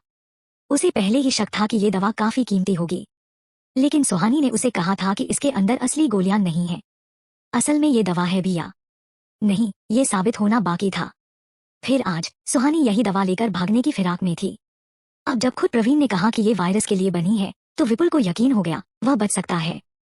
और जैसे ही वह ठीक होगा, सबसे पहला काम जो करेगा वह होगा उस धोखेबाज औरत को मारना। प्रवीण ने दवा का डिब्बा उसकी तरफ बढ़ाया। विपुल ने एक गोली निकाली और बिना पानी के गटक गया। उसे लगा था कि कुछ ही देर में वह बेहतर महसूस करने लगेगा। लेकिन चंद सेकंड में ही उसकी सांसें भारी हो गईं। उसके शरीर के अंदर एक अजीब सा दर्द उठने लगा, जैसे उसके अंग उलट पलट रहे हों। वह जमीन पर लौटने लगा। दर्द से कराहते हुए उसने प्रवीण की तरफ देखा। उसकी आंखों में खौफ था। ये क्या है? प्रवीण ने एक ठंडी मुस्कान के साथ कहा, जहर। मैंने खुद बनाया है। विपुल का पूरा शरीर कांप उठा, लेकिन वह हिल भी नहीं पा रहा था। उसी वक्त सुहानी को भी पूरी सच्चाई समझ में आ गई। प्रवीण सब जानता था। उसने पहले से ही प्लान बना लिया था कि वह उन्हें मार डालेगा। बिना कुछ सोचे समझे सुहानी दरवाजे की तरफ भागी, लेकिन जैसे ही उसने हैंडल घुमाया दरवाजा नहीं खुला। यही मेरा अंजाम था? क्या मैं आज मरने वाली हूँ? उसने डरते हुए सोचा। घबराकर वह प्रवीण के सामने घुटनों के बल गिर पड़ी। मैंने कुछ नहीं किया। तुम्हारी वाइफ की मौत में मेरा कोई हाथ नहीं था। मैं तो बस एक मजबूर लड़की थी। विपुल के साथ रहना मेरी मजबूरी थी। यकीन मानो मैंने कुछ नहीं किया। विपुल की छाती इतनी जोर से धड़क रही थी कि ऐसा लग रहा था जैसे अभी फट जाएगी। उसकी आंखों में गुस्सा था, लेकिन वह बोल नहीं पा रहा था। प्रवीण ने उसकी हालत देखकर एक ठंडी हंसी हंसी। देख रहे हो विपुल, तुम जैसे आदमी की तबाही एक औरत ही लाएगी। जानना चाहते हो कि मुझे कैसे पता चला कि ये सब तुम्हारी करतूत थी? तुम्हारी एक्स वाइफ ने बताया। यह सुनते ही विपुल की आंखें चौड़ी हो गईं। एक सेकंड पहले तक उसे पछतावा हो रहा था कि उसने सुहानी की बातों में आकर वंदना को छोड़ दिया था, लेकिन अब जब उसने सुना कि वंदना ने ही उसकी सच्चाई बताई थी, उसे हंसी आ गई। औरतों पर भरोसा करना ही सबसे बड़ी बेवकूफी थी। कोई भी वफादार नहीं होती। प्रवीण ने चाकू निकाला और झटके से उसे विपुल के निचले हिस्से में घोंप दिया। तुम जैसे आदमी को मर्द कहलाने का हक नहीं। मेरी बीवी ने जिस दर्द में जान दी, तुम उससे डबल भुगतोगे। डरो मत, ये जहर तुम्हें जल्दी नहीं मारेगा। ये बस तुम्हें जीते जी मौत का एहसास कराएगा। असली खेल तो अभी शुरू हुआ है। हालांकि ये बातें वह विपुल से कह रहा था, लेकिन उसकी आंखें सुहानी पर भी टिकी थीं। वह पूरी तरह डर चुकी थी। भागने की कोशिश भी बेकार थी। अब सिर्फ भीख मांगना ही बचा था। प्रवीण ने उसकी तरफ देखा और तंज कसते हुए कहा, तो अब तुम्हें डर लग रहा है? जब तुमने दूसरों के खिलाफ साजिश रची थी, तब सोचा था कि उन्हें भी डर लगेगा। आराम से रहो, मैं तुम्हें मारने वाला नहीं हूँ। तुमने जो भी प्लान बनाए, उन्हें खुद पर आजमा कर देखना तो बनता है। सुहानी की टांगे कांपने लगी और वह वहीं जमीन पर गिर पड़ी, पूरी तरह बेजान। चैप्टर 56। आधी रात को आभा की नींद एक तेज चीख से खुल गई। कुकू ने भी सुना था। उसके कान खड़े हो गए। लगता है प्रवीण ने आखिरकार सुहानी और विपुल का खेल खत्म कर दिया। परफेक्ट। यह सोचते ही आभा ने करवट बदली और फिर से सो गई, इस बार बिना किसी सपने के। थोड़ी देर पहले तरुण ने उसे मैसेज किया था। वो 2 और दवाइयों के बॉक्स खरीदना चाहता था। आभा ने हामी भर दी, लेकिन इस बार उसने मांस और सब्जियों के बदले कुछ और मांगा। मुझे तेल, फ्यूल या कोयला चाहिए। अगर तुम्हारे पास गन्स, बुलेट्स या गन पाउडर है तो वो और भी बेहतर रहेगा। तरुण ने कहा कि ये चीजें लाना मुश्किल होगा, उसे सोचना पड़ेगा। ज़ोंबी अटैक तो पहले ही शुरू हो चुका था। पूरा शहर घिरने में ज्यादा टाइम नहीं लगेगा। जब वो दिन आएगा तो 20वीं मंजिल भी सेफ जोन नहीं रहेगी। उसे दूसरा रास्ता ढूंढना होगा। बाहर निकलने के लिए गाड़ी चाहिए, गाड़ी चलाने के लिए फ्यूल चाहिए और जिंदा रहने के लिए हथियार। ये चीजें इतनी आसानी से नहीं मिलेंगी, ये तो पक्का था। लेकिन मुश्किल का मतलब नामुमकिन नहीं होता। जब तक उसके पास दवा थी और जब तक लोग उसे पाने के लिए कुछ भी करने को तैयार थे, उसे कोई रोक नहीं सकता था। दूसरों पर डिपेंड होना एक बात है, लेकिन खुद को सरवाइव करवाना दूसरी। आभा ने मैप खोलकर आसपास के गैस स्टेशन सर्च किए। उसे फिर से बाहर जाकर सामान लाना था। वेदांत से मिलने जाने से पहले ही वो खुद उसे ढूंढता हुआ आ गया। मुझे भी बाहर जाना है, वेदांत ने सीधे कहा। तो अच्छा ही हुआ, पहले वही चला जाए। पहले वाली डील ही रहेगी, वेदांत ने पूछा। आभा की नजर उसके टैक्टिकल गियर पर गई। ये आदमी कौन है यार? डील चेंज कर सकती हूँ। वेदांत, बोलो क्या चाहिए? वापस आओ तो मुझसे एक फाइट लड़ो। डन। बिना सोचे समझे वेदांत ने हामी भर दी। जैसे ही वो निकला, आभा ने वंदना को मैसेज किया, ये जानने के लिए कि बिल्डिंग में क्या माहौल है। कुछ लोग अब बहुत ज्यादा बीमार हो गए थे। सब जानना चाहते थे कि वंदना इतनी जल्दी कैसे ठीक हो गई। वंदना ने किसी को नहीं बताया कि उसे आभा ने दवा दी थी। बस ये कह दिया, शायद नॉर्मल वायरल था, 2 दिन में खुद ही सही हो गया। अब बता सकती हो कि दवा मैंने दी थी, आभा ने कहा। जैसे ही वंदना ने सच बताया, चीजें तेजी से बदली। कुछ लोगों ने उसे व्हाट्सएप पर ऐड किया। कुछ सीधे 20वीं मंजिल पर आकर आयरन गेट धीरे से बजाने लगे। आभा ने कुछ लोगों को व्हाट्सएप पर एक्सेप्ट किया और बाहर निकल आई। गेट के बाहर वही लड़का खड़ा था जो कुछ दिन पहले बिल्डिंग के बाहर भीड़ का हिस्सा था। 18 से 19 साल का होगा। उसे देखकर ऐसा लग रहा था जैसे वो झिझक रहा हो। होंठ चाटते हुए उसने आखिरकार कहा, सॉरी डिस्टर्ब किया, मैं बस पूछना चाहता था। दवाई चाहिए थी। आप कोई भी शर्त रख सकती हो। तुम्हारा नाम? आभा ने पूछा। प्रतीक। दवा मिल जाएगी, लेकिन शर्त है, आज से तुम मेरे लिए काम करोगे। कोई धोखा नहीं, वरना तुम्हारे फैमिली मेंबर्स नहीं बचेंगे। प्रतीक के घर में बस उसके पिता और दादी थे। दादी बीमार थी और वो उन्हीं के लिए दवा लेने आया था। उसने सोचा था कि आभा शायद खाना, पैसे या कुछ और मांगेगी, लेकिन वो थोड़ा रुका, फिर बोला, अगर आप मुझसे किसी बेगुनाह को लूटने या मारने को कहोगी तो मैं ये डील नहीं करूंगा। अबे टाइम कैसा भी हो, बंदा प्रिंसिपल्स पे खड़ा है। पर ठीक है, ऐसे लोग भी जरूरी होते हैं, आभा ने मन में सोचा। आभा ने ठंडी आवाज में कहा, मैं तुमसे ये नहीं कहूंगी कि जाओ और किसी को लूटो, लेकिन अगर कोई तुम्हारे सिर पर चढ़ने की कोशिश करे तो उसे 10 गुना 100 गुना ज्यादा भुगतना चाहिए, चाहे उसका मतलब हत्या ही क्यों न हो। कर सकोगे? प्रतीक बिना झिझक बोला, बिल्कुल। जब तक कोई मुझसे पंगे नहीं लेता मैं भी किसी से नहीं लूंगा, लेकिन अगर कोई मुझसे टकराने आएगा तो मैं उसे बख्शूंगा नहीं। तो फिर मेरी डील मंजूर है? हाँ, आभा ने उसे एक गोली थमाते हुए कहा, जो कहा उसे याद रखना। प्रतीक ने गंभीरता से उसकी आंखों में देखा और कहा, याद रहेगा। जब अपनी फैमिली की जिंदगी दांव पर लगी हो तो भूलने का सवाल ही नहीं उठता। आभा से उसका ज्यादा कोई कनेक्शन नहीं था, लेकिन उसने दूसरों से उसके बारे में काफी कुछ सुना था। वो ज्यादा बड़ी नहीं लगती थी, लेकिन बेहद खतरनाक थी। कोई ऐसा इंसान नहीं जिससे पंगा लिया जाए। और ये डील सिर्फ प्रतीक के लिए नहीं थी। जिसने भी आभा को दवाई के लिए मैसेज किया उसे यही शर्त दी गई। कोई मना नहीं कर पाया, सबने हाँ कह दी। आभा की ताकत सबने अपनी आंखों से देखी थी। उसके साथ रहना फायदे का सौदा था, नुकसान का नहीं। वैसे भी इससे बुरा क्या हो सकता था? मौत। सारी डील सेट करने के बाद आभा ने आटा गूंथा, फ्रिज से पहले से तैयार स्टफिंग निकाली और मोमो डम्पलिंग सा बनाने लगी। ये उसके रीबर्थ के बाद का पहला नया साल था। कुछ तो स्पेशल होना चाहिए। शाम होते होते वेदांत लौट आया। उसने पहले ही कह दिया था कि इस बार पेमेंट मीट नहीं होगी, बल्कि उसे बस एक फाइट चाहिए। लेकिन फिर भी वेदांत 5 किलो ताजा मीट लेकर आया। आभा ने मांस को घूरते हुए सोचा, कहीं ये आदमी हर बार बाहर जाकर शिकार तो नहीं करता। हमारी डील मीट की नहीं थी, इस बार तुम मुझे बस एक फाइट देने वाले थे। आभा ने मीट लेने से इनकार कर दिया। डील का मतलब डील होता है, उसूल तोड़ने का कोई सवाल नहीं। वेदांत ने कंधे उचकाकर कहा, कुकू के लिए लाया हूँ। ओह बढ़िया, ये बात पहले नहीं कह सकता था क्या? आभा ने मीट उठाया, फ्रिज में रखा और दरवाजा खुला ही छोड़ दिया। वेदांत ने अंदर से मोमो की खुशबू सूंघी। बहुत वक्त हो गया था उसे मोमो खाए हुए। उसके लिए मोमो का मतलब था घर की यादें। जब आभा पलटी तो देखा कि वेदांत दरवाजे पर खड़ा कहीं खोया हुआ था। चलो कोई बात नहीं, वैसे भी कल उसे बाहर जाना था और वेदांत को घर संभालना था। इसे एडवांस पेमेंट ही समझ लो। मैं डिनर में मोमो बना रही हूँ, लोगे? सच में? घर के अंदर तो नहीं आने दूंगी, लेकिन प्लेट में परोसकर तुम्हारे पास ला सकती हूँ। फिर वो दरवाजे तक आई। वेदांत अपने नॉर्मल कोल्ड एक्सप्रेशन में वापस आ चुका था। उसने हल्का सिर हिलाया। Thank you. आभा ने मोमो उबाले, खीरा टोफू का सलाद बनाया, ब्रोकली और फिश फ्राई किया और सब कुछ लेकर अपार्टमेंट 2002 पहुंची। दरवाजा खुला और वेदांत एक साइड हो गया, जैसे उसे अंदर आने का इशारा कर रहा हो। आभा ने आईब्रो चढ़ाकर उसे देखा। ये क्या मतलब? हम फाइट करने वाले हैं, है ना?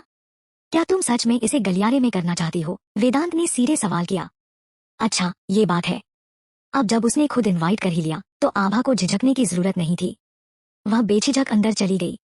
इतने समय की जान पहचान के बाद भी वह वेदांत को पूरी तरह समझ नहीं पाई थी, लेकिन एक बात साफ थी, वेदांत बुरा इंसान नहीं था, कम से कम उसके लिए तो नहीं। और अब आभा खुद को लेकर भी कॉन्फिडेंट थी। अगर वो वेदांत से जीत नहीं सकती तो भी हारने वाली नहीं थी। कुकू भी उसके पीछे पीछे अंदर आ गया, जैसे पहले से ही इस जगह से वाकिफ हो। पहले जब आभा ने वेदांत का घर देखा था तो सिर्फ एक आयरन वॉल नजर आई थी, लेकिन अब जब वो अंदर थी तो सब कुछ देख सकती थी। ये जगह उसकी सोच से अलग थी, और फिर भी ठीक वैसी ही थी जैसी उसने उम्मीद की थी। चैप्टर 57। वेदांत का घर भी वेदांत की तरह था, ठंडा। तापमान की बात नहीं कर रहे, डिजाइन की कर रहे हैं। अगर वहां महंगे इंपोर्टेड फर्नीचर और आलीशान टाइल्स न होती तो आभा इसे किसी फैक्ट्री से कम नहीं समझती। हाँ, फैक्ट्री। लिविंग रूम में डाइनिंग टेबल, कुर्सियों और सोफे को छोड़कर हर चीज मेटल से बनी थी। बालकनी में एक पंचिंग बैग, ट्रेडमिल और आर्म स्ट्रेन ट्रेनर टंगा हुआ था। फर्श पर अलग अलग कोनों में वर्कआउट इक्विपमेंट बिखरे पड़े थे। देखना चाहो तो देख लो, मैं पहले खा लेता हूँ, उसके बाद शुरू करेंगे। वेदांत ने इतना कहकर किचन से डिशेस निकाली और खाने लगा। हालांकि उसने कहा था कि आभा पूरे घर में घूम सकती है, लेकिन आभा को ऐसा करना ठीक नहीं लगा। ये सिर्फ अभी की सिचुएशन की वजह से नहीं था, वो आमतौर पर भी दूसरों के घर में इधर उधर घूमने वाली नहीं थी। इसलिए वो सोफे पर बैठ गई और वेदांत के खाने खत्म करने का इंतजार करने लगी। आभा को मानना पड़ेगा, इंपोर्टेड सोफे की बात ही अलग थी। वेदांत ने फटाफट खाना खत्म किया और 10 मिनट के अंदर टेबल क्लीन भी कर दी। चलो ऊपर चलते हैं, वहां ज्यादा स्पेस है। ऊपर? आभा ने उलझे हुए अंदाज में उसे देखा। उनके अपार्टमेंट में हर फ्लोर पर 2 यूनिट्स थीं। उसकी अपार्टमेंट वेदांत की से छोटी थी, लेकिन उसे पूरा यकीन था कि उसका फ्लैट डुप्लेक्स नहीं था। मैंने 20वीं और 21वीं मंजिल दोनों खरीद ली हैं। 2102 भी मेरा ही है। और मैंने प्राइवेट लिफ्ट लगवा ली है। ओह! आभा को लग रहा था कि वो वेदांत के बारे में काफी कुछ समझने लगी है, लेकिन हर बार वो उसे चौंका देता था। आभा वेदांत के पीछे पीछे 2102 में पहुंची। किचन और लिविंग रूम के बीच की दीवारें गिराकर उसने पूरा फ्लोर ओपन स्पेस में बदल दिया था, और वहां एक बॉक्सिंग रिंग भी था। तुम पहले वार्म अप करोगी या सीधे शुरू करें? वेदांत ने पूछा। तुमने अभी अभी खाना खाया है, ठीक से कर पाओगे? मुझे कोई दिक्कत नहीं होगी। इसके बाद दोनों ने बॉक्सिंग ग्लव्स पहने और रिंग में उतर गए। आभा ने अपनी लाइटवेट जैकेट उतारकर रिंग के बाहर फेंक दी, जिससे उसके लूजनेट स्वेटर की झलक मिली। वेदांत ने कैजुअल स्वेटपैंट्स और एक soft long sleeve T shirt पहनी हुई थी। दोनों ने अपनी अपनी पोजीशन ली और आमने सामने खड़े हो गए। बीते कुछ महीनों में आभा ने संडा की प्रैक्टिस की थी और अपनी बॉडी को रोज ट्रेन किया था। उसकी फ्लेक्सिबिलिटी और एगिलिटी अब पहले से बहुत बेहतर थी, इसलिए उसने पहला अटैक करने का डिसीजन लिया। उसे पता था कि स्टैमिना के मामले में वो वेदांत के सामने टिक नहीं सकती। अगर फाइट लंबी चली तो वो हार जाएगी। उसे तेज और ताकतवर वार करने होंगे। हर पंच में उसने पूरी जान झोंक दी। शुरुआत में वेदांत सिर्फ डॉज करता रहा, लेकिन जैसे जैसे आभा के अटैक्स तेज हुए, वेदांत ने भी काउंटर करने शुरू कर दिए। आभा का अंदाजा सही था। वो वेदांत के सामने टिकने वाली नहीं थी। उसे साफ पता चल रहा था कि वेदांत बस आधी ताकत लगा रहा था, जबकि वो पूरी ताकत से भी उसे हरा नहीं पा रही थी। और वेदांत के लिए ये कोई मुश्किल भी नहीं था। 30 मिनट तक इंटेंस फाइट चली और आभा का स्टैमिना जवाब देने लगा। उसके पंच कमजोर पड़ने लगे। बस हल्की सी कोशिश में वेदांत ने उसे पिन कर दिया। आभा ने हार मान ली। हार गई। आधे घंटे तक टिक पाना भी काबिले तारीफ है। इतना कहकर वेदांत ने उसे छोड़ दिया और उठ खड़ा हुआ। आभा वहीं जमीन पर पड़ी रही, लंबी लंबी सांसें लेते हुए। 2 मिनट बाद उसने खुद को संभाला और बैठ गई। ये सिर्फ इसलिए हुआ क्योंकि तुमने मुझ पर हाथ हल्का रखा था। अगर पूरी ताकत लगा देते तो मैं 15 मिनट भी नहीं टिक पाती। उसे अपनी कमियां एक्सेप्ट करने में कोई दिक्कत नहीं थी। वेदांत ने अपनी ग्लव्स उतारते हुए कहा, तुम्हारी कुछ मूव्स बहुत ज्यादा शोफ टाइप की हैं। देखने में अच्छी लगती हैं, लेकिन असलियत में उतनी असरदार नहीं होती। असली फाइट में सिर्फ सिंपल और ब्रूटल टेक्निक्स काम आती हैं। आभा की संडा स्किल्स उसे उसकी ग्रैंडमा ने सिखाई थी। आभा की ग्रैंडमा कभी नेशनल संडा कोच हुआ करती थी। उनकी स्किल्स पर कोई सवाल नहीं उठा सकता था, लेकिन कॉम्पिटिटिव स्पोर्ट्स और असली लड़ाई में जमीन आसमान का फर्क था। वो देख सकती थी कि वेदांत का फाइटिंग स्टाइल उससे बिल्कुल अलग था, सीधा, बेरहम और जानलेवा। आभा ने हल्का सा सिर हिलाया। तुम सही कह रहे हो, लेकिन बचपन से मुझे ऐसे ही ट्रेन किया गया है। ये आदत इतनी जल्दी नहीं बदलने वाली। समय लगेगा, वेदांत ने कंधे उचकाते हुए कहा। जितनी असली फाइटिंग करोगी, उतना सीखोगी। आभा ने माथे से पसीना पोंछा और रिंग से बाहर आ गई। नीचे आकर उसने अपनी जैकेट उठाई तो देखा, कुकू कहीं नहीं था। कुकू, उसने आवाज लगाई। कुछ सेकंड बाद कुकू किचन से बाहर टहलता हुआ आया। उसके मुंह पर चिकनाई लगी थी, साफ सबूत कि वो चुपके से कुछ खा चुका था। आभा ने उसकी शरारत भांप ली। पिछली बार जब वो वेदांत के घर रुकी थी, तब भी कुकू ने यही किया था। इस बार तो वो और भी बिंदास हो गया था। मौका मिलते ही सीधा किचन में घुसकर पेट पूजा कराया था। आभा ने झुककर उसके सिर पर उंगलियां फेरते हुए सख्त लहजे में कहा, बिना पूछे किचन में घुसकर चोरी से खाना किसने कहा था? घर जाकर 3 दिन का डाइट प्लान बना दूं? कुकू ने मासूमियत से वेदांत की तरफ देखा, जैसे कह रहा हो, मैं खुद से थोड़ी गया था। किसी ने मुझे खिलाया था, ठीक है। फिर उसने धीरे से आभा की पैंट का किनारा खींचा और उसी के साथ कुछ नीचे गिर पड़ा। आभा झुकी और उसे उठाया, यह सोचकर कि कहीं गलती से वो वेदांत की कोई जरूरी चीज तो नहीं ले आई। उसे बाद में सफाई देने का कोई इरादा नहीं था, लेकिन जैसे ही उसने चीज हाथ में ली, वेदांत झटके से आगे बढ़ा और उसके हाथ से खींच लिया। एक पल के लिए आभा हैरान रह गई। वो चीज एक कंडोम था, वो भी सील खुला हुआ। वेदांत की रिफ्लेक्सेस आभा के सोचने से भी तेज निकली। वेदांत ने देखा कि आभा ने उसे उठाया और बिना सोचे समझे उसे झट से छिपा लिया। छिपाने के बाद ही वेदांत को एहसास हुआ कि इस रिएक्शन ने उसे और भी ज्यादा गिल्टी दिखा दिया था। पर गिल्टी किस बात की? उसने कोई गुनाह तो नहीं किया था। गला साफ करते हुए वेदांत ने थोड़ी देर सोचकर कहा, मैंने इसे पहले प्रोटेक्टिव कवर के तौर पर इस्तेमाल किया था। आभा ने कंधे उचकाए। ओह, खैर, अगर कुछ और नहीं है तो मैं चलती हूँ। वेदांत ने हल्का सा सिर हिलाया। पर अब वेदांत के हाथ में वो खुला हुआ कंडोम था और वो सोच में पड़ गया, इसे फेंके या रखे। उधर असली अपराधी कुकू अब भी मस्ती से उनके बीच उछलकूद कर रहा था, पूरी तरह बेखबर कि उसने कितना अजीब सिचुएशन खड़ी कर दी थी। अपार्टमेंट 2002 से बाहर निकलते ही आभा ने ठहाका लगाया। वेदांत की कोल्ड सीरियस एक्सप्रेशन वाली इमेज उसके दिमाग में थी, इसलिए उसे पहली बार शर्मिंदा होते देखना वाकई मजेदार था। इतना ड्रामा एक कंडोम के लिए? अरे मान लो कि उसने इसे असली मकसद के लिए भी यूज किया होता तो इसमें इतनी बड़ी बात क्या थी। लोगों की अपनी जरूरतें होती हैं, इसमें शर्मिंदा होने जैसा कुछ नहीं था। वो इसे अच्छे से समझती थी। आभा के जाते ही वेदांत ने अपने अपार्टमेंट का सारा कचरा एक बैग में भरा और बाहर फेंक दिया। जब से ये सर्वाइवल मोड शुरू हुआ था तब से नॉर्मल लाइफ पूरी तरह बंद हो गई थी। अब कोई रेगुलर सफाई सर्विस नहीं थी और सोसाइटी के लोग अपना कचरा बस बाहर फेंकने को मजबूर थे। शुक्र है चारों तरफ जमी मोटी बर्फ ने इस गंदगी को ढक रखा था। अगर ये ना होती तो पूरी सोसाइटी एक कूड़ा घर बन चुकी होती। सारा कचरा हटाने के बाद वेदांत ने लिविंग रूम के सोफे के कुशन के नीचे हाथ डाला और एक बैग बाहर निकाला। बैग के अंदर कई गन्स थी, हर एक को अच्छी तरह एक कंडोम में लपेट कर रखा गया था ताकि नमी से खराब न हो जाए। उसने एक एक करके हर गन को चेक किया, यह श्योर करने के लिए कि कोई खराब तो नहीं हुई। जब उसे यकीन हो गया कि सब सही है तो वो उन्हें लेकर ऊपर गया, एक कमरे में घुसा और दरवाजा बंद कर लिया। अगर आभा ने उस कमरे के अंदर झांक लिया होता तो वह चौंक कर रह जाती। जिस चीज के सपने वो कब से देख रही थी वेदांत के पास वह पहले से ही थी। पूरी दीवारों पर फैला एक असली हथियारों का जखीरा। चैप्टर 58। तरुण ने कहा था कि उसे आभा के डील के बारे में सोचने के लिए थोड़ा वक्त चाहिए। एक दिन बाद उसने अपना जवाब दिया, डील पक्की है। तरुण एक बिजनेसमैन था पूरी तरह से। बस थोड़ी सी जानकारी जुटाकर ही वो समझ सकता था कि उस स्पेशल मेडिसिन के एक डोज के लिए लोग कितनी ऊंची कीमत चुकाने को तैयार थे। लेकिन आभा की प्लानिंग में तरुण सिर्फ एक हिस्सा था। ज्यादातर तेल और कोयले के सोर्स उसे खुद ही सिक्योर करने थे। जाने से पहले आभा ने कुकू को वेदांत के हवाले किया और उसे हल्का सा वार्निंग दे दी। जैसे ही वह बाहर जाने को हुई वेदांत ने ठंडे लहजे में कहा, हालात और बिगड़ रहे हैं, लोग अब और भी ज्यादा डेस्परेट हो रहे हैं, संभल कर जाना। आभा ने सिर हिलाया। वो इस बात के लिए पहले से तैयार थी। 20वीं मंजिल से बाहर कदम रखते ही उसे महसूस हुआ कई जोड़ी आंखें उसे घूर रही थी। अपने तीनधारी तलवार की पकड़ मजबूत करते हुए वो चौकन्नी रही, हर कदम सोच समझ कर रखा। अब उसे सिर्फ ज़ॉम्बी से नहीं बल्कि इंसानों से भी बचकर चलना था। बिल्डिंग से बाहर निकलकर जब आभा तीसरी मंजिल की खिड़की से कूदने ही वाली थी तभी उसे अचानक अपने पीछे किसी की मौजूदगी का एहसास हुआ। रिफ्लेक्स से उसने झटपट झुककर एक तेज वार किया। खून से भरी आंखों और खुले जबड़े वाला एक ज़ॉम्बी लड़खड़ाया और उसके सामने ढेर हो गया। पर ज़ॉम्बी के पीछे कोई और भी खड़ा था, प्रतीक। उसके हाथ में एक लोहे की रॉड थी जिसकी सतह पर ताज़ा खून और ब्रेन मैटर लगा हुआ था। यानी उसने भी अभी अभी ज़ॉम्बी पर वार किया था। तुम यहाँ क्या कर रहे हो? आभा ने बिना एक्सप्रेशन के पूछा। प्रतीक ने अपने कंधे से फिसलता बैग सही किया और बोला, खाने पीने का सामान लेने निकला था। हमारे पास अब कुछ नहीं बचा, बस बैठे रहने से कुछ नहीं होगा। और हाँ, मेरी दादी अब ठीक है, आपकी वजह से। आभा ने कुछ नहीं कहा और खिड़की से छलांग लगा दी। प्रतीक भी उसके पीछे कूद पड़ा। डील करने के बावजूद आभा अब भी किसी पर भरोसा नहीं कर सकती थी। उसकी पिछली जिंदगी ने उसे ये सबक अच्छे से सिखाया था, सबसे घातक वार हमेशा दुश्मन नहीं करता, कभी कभी वो इंसान करता है जिस पर तुमने भरोसा किया हो। उसे अपनी पिछली जिंदगी की गलती याद थी। त्रिशा और संजना पर भरोसा करके उसने सबसे बड़ी भूल की थी। अब वो अकेले काम करना ही पसंद करती थी।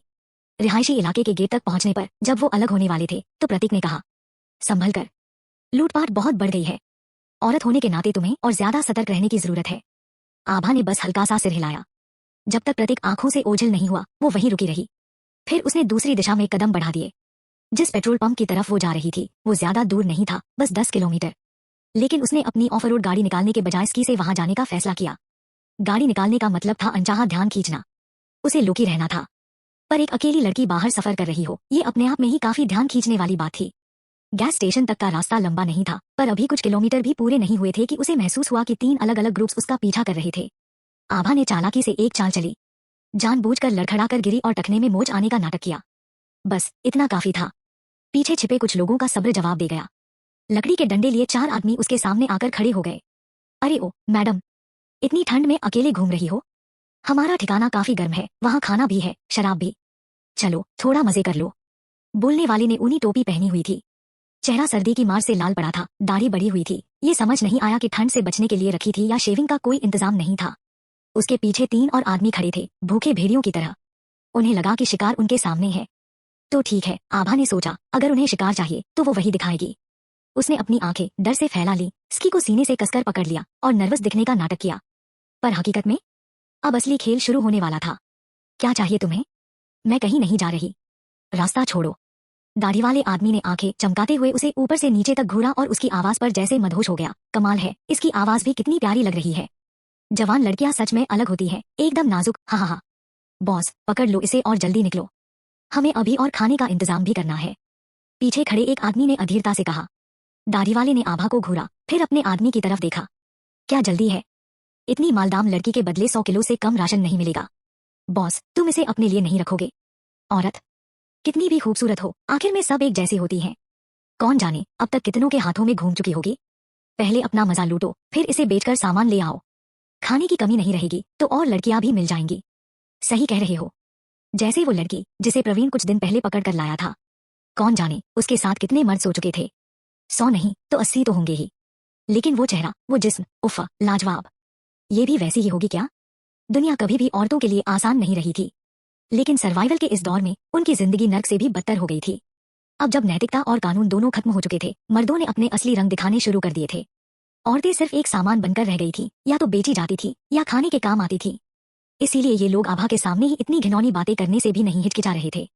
उनकी नजर में वो एक शिकार थी, एक ऐसा शिकार जो किसी भी हालत में भाग नहीं सकता था। लेकिन जैसे ही उन्होंने उसे पकड़ने के लिए हाथ बढ़ाया, शिंग, तीनधारी तलवार हवा में लहराई और दो आदमी एक झटके में वहीं ढेर हो गए।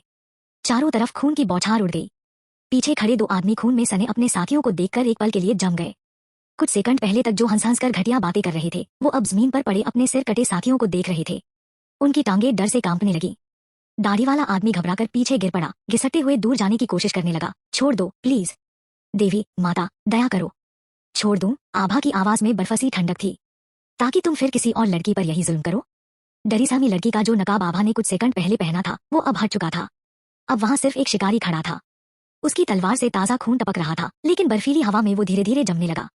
प्लीज, हम तुम्हें राशन देंगे, हमारे पास जो भी है सब ले लो, प्लीज बस हमें छोड़ दो। हमारे परिवार भी हैं, हम हाथ जोड़कर माफी मांग रहे हैं। परिवार? यही बहाना आभा को सबसे ज्यादा घिनौना लगता था। ऐसे लोग जो अपने घरवालों का हवाला देकर दूसरों की बहनों और बेटियों को नर्क में झोंक देते थे। क्या कभी उन्होंने सोचा कि अगर उनके अपने घरवालों के साथ यही होता तो कैसा लगता? आभा ने तलवार उठाई, बस आखिरी वार बाकी था। तभी अंधेरे से दूसरी टोली उभर आई। वो लोग तब से छिपे हुए थे। अब जब लड़ाई खत्म हो गई थी, वो आखिरी शिकार पर अपना दावा करने आ गए थे। अगर आभा इन दो बचे हुए आदमियों को यही मार देती तो नए आए लोगों का काम आसान हो जाता। इस वक्त दोनों गुटों का सिर्फ एक ही मकसद था, आभा को पकड़ना। दाढ़ीवाला और उसका साथी नए आए लोगों की तरफ भागे। उनके चेहरे पर घिनौनी चालाकी झलक रही थी। उनके कपड़े खून और मिट्टी में सने हुए थे, लेकिन उनकी आंखों में एक नई उम्मीद चमक रही थी। शिकार उनके हाथ से फिसलने ही वाला था, मगर शायद अब नहीं। पकड़ लो इसे, दाढ़ीवाले ने हाफते हुए चिल्लाया। डील कर लो, 80 से 20 में बांट लेंगे। कैसे बांटोगे? नए लीडर की आवाज में न कोई हड़बड़ाहट थी, न कोई क्यूरियोसिटी, बस एक ठंडापन था, जैसे उसे पहले से ही पता हो कि सौदा उसकी शर्तों पर ही होगा। दाढ़ीवाले ने जल्दी से आगे बढ़कर कहा, बात सिंपल है, तुम्हें जिंदा चाहिए या मुर्दा? अगर जिंदा चाहिए तो 2 दिन के लिए मुझे दे देना। अगर मुर्दा चाहिए तो बस इसके बाजू मेरे हिस्से में आ जाए। उसके शब्दों में एक अजीब तरह की वहशियत थी, जैसे वो इंसान नहीं बल्कि किसी जानवर के मांस का सौदा कर रहा हो। नए लीडर ने आभा को ध्यान से देखा। उसके गीले बाल, सफेद जैकेट पर लगे खून के धब्बे और आंखों में वो ठंडा आत्मविश्वास जो किसी शिकारी में होता है, न कि किसी शिकार में। वो मुस्कराया, मगर ये कोई आम मुस्कान नहीं थी। ये वो मुस्कान थी जो शिकारी तब देता है जब उसे यकीन हो जाता है कि शिकार उसकी मुट्ठी से भाग नहीं सकता। पहले जिंदा, फिर मुर्दा। चैप्टर 59। दूसरे ग्रुप के पास पहले से 2 गुने लोग थे और इसी ताकत ने उन्हें इतना घमंडी बना दिया था। 12 से ज्यादा लोग। अगर ये हमला पहले होता तो आभा सीधे भिड़ने की हिम्मत शायद नहीं करती। लेकिन अब तो ये लड़ाई बस एक फॉर्मेलिटी थी। पिछले 3 महीनों की बेरहम ट्रेनिंग बेकार नहीं गई थी। बिना एक पल गंवाए आभा ने अपनी तीनधारी तलवार को मजबूती से पकड़ा और सीधा उनके झुंड में घुस गई। उन्होंने देखा था कि आभा ने पहले 2 आदमियों को पलक झपकते ही मार डाला था, लेकिन वे यही मान बैठे थे कि यह सिर्फ सरप्राइज अटैक था और उसकी असली ताकत बस उस अनोखी तलवार में थी। तलवार छीन लो इससे, दूसरे ग्रुप के लीडर ने हुक्म दिया। वो तलवार एक नायाब हथियार थी, जो इसे थाम लेता उसकी ताकत 2 गुनी हो जाती। मगर उनकी सोच पूरी तरह गलत थी। उन्होंने सोचा था कि संख्याओं के बल पर वे आभा को काबू में कर लेंगे, लेकिन जल्द ही उन्हें एहसास हुआ कि उनकी लड़ाई एक आम लड़की से नहीं बल्कि एक खूंखार योद्धा से थी। आभा की हर हरकत हवा से भी तेज थी। वह दुश्मनों के वार ऐसे बचा रही थी जैसे उसे पहले से पता हो कि हमला कहां से आएगा। उसकी तलवार एक पके हुए खेत में दरांती की तरह दुश्मनों को कतार में काट रही थी। पल भर में 4-5 लोग धराशायी हो गए। कुछ मरे, कुछ गंभीर रूप से घायल। चारों ओर खून ही खून बिखरा था। ये ये क्या थी? दूसरे ग्रुप के लीडर की आंखें फैल गईं। अब तक वह बस तमाशा देख रहा था, लेकिन जब उसके आदमी लगातार गिरने लगे तो उसने कमर से अपनी भारी मशेटी, चाकू जैसी बड़ी तलवार निकाली और आभा पर झपट पड़ा। अब देखता हूँ कितनी ताकत है तुझमें। कयामत के पहले वो एक कसाई था, बड़े जानवरों को काटने में उस्ताद। उसकी ताकत पर उसे बहुत घमंड था। उसका अब तक का अनुभव यही कहता था, अगर कोई दुश्मन तेज है तो उसे लंबे समय तक लड़ाई में उलझाए रखो। धीरे धीरे उसकी ताकत खत्म हो जाएगी और फिर एक ही वार में उसे खत्म कर दो। यह रणनीति हमेशा कारगर रही थी, मगर यह आभा के लिए नहीं बनी थी।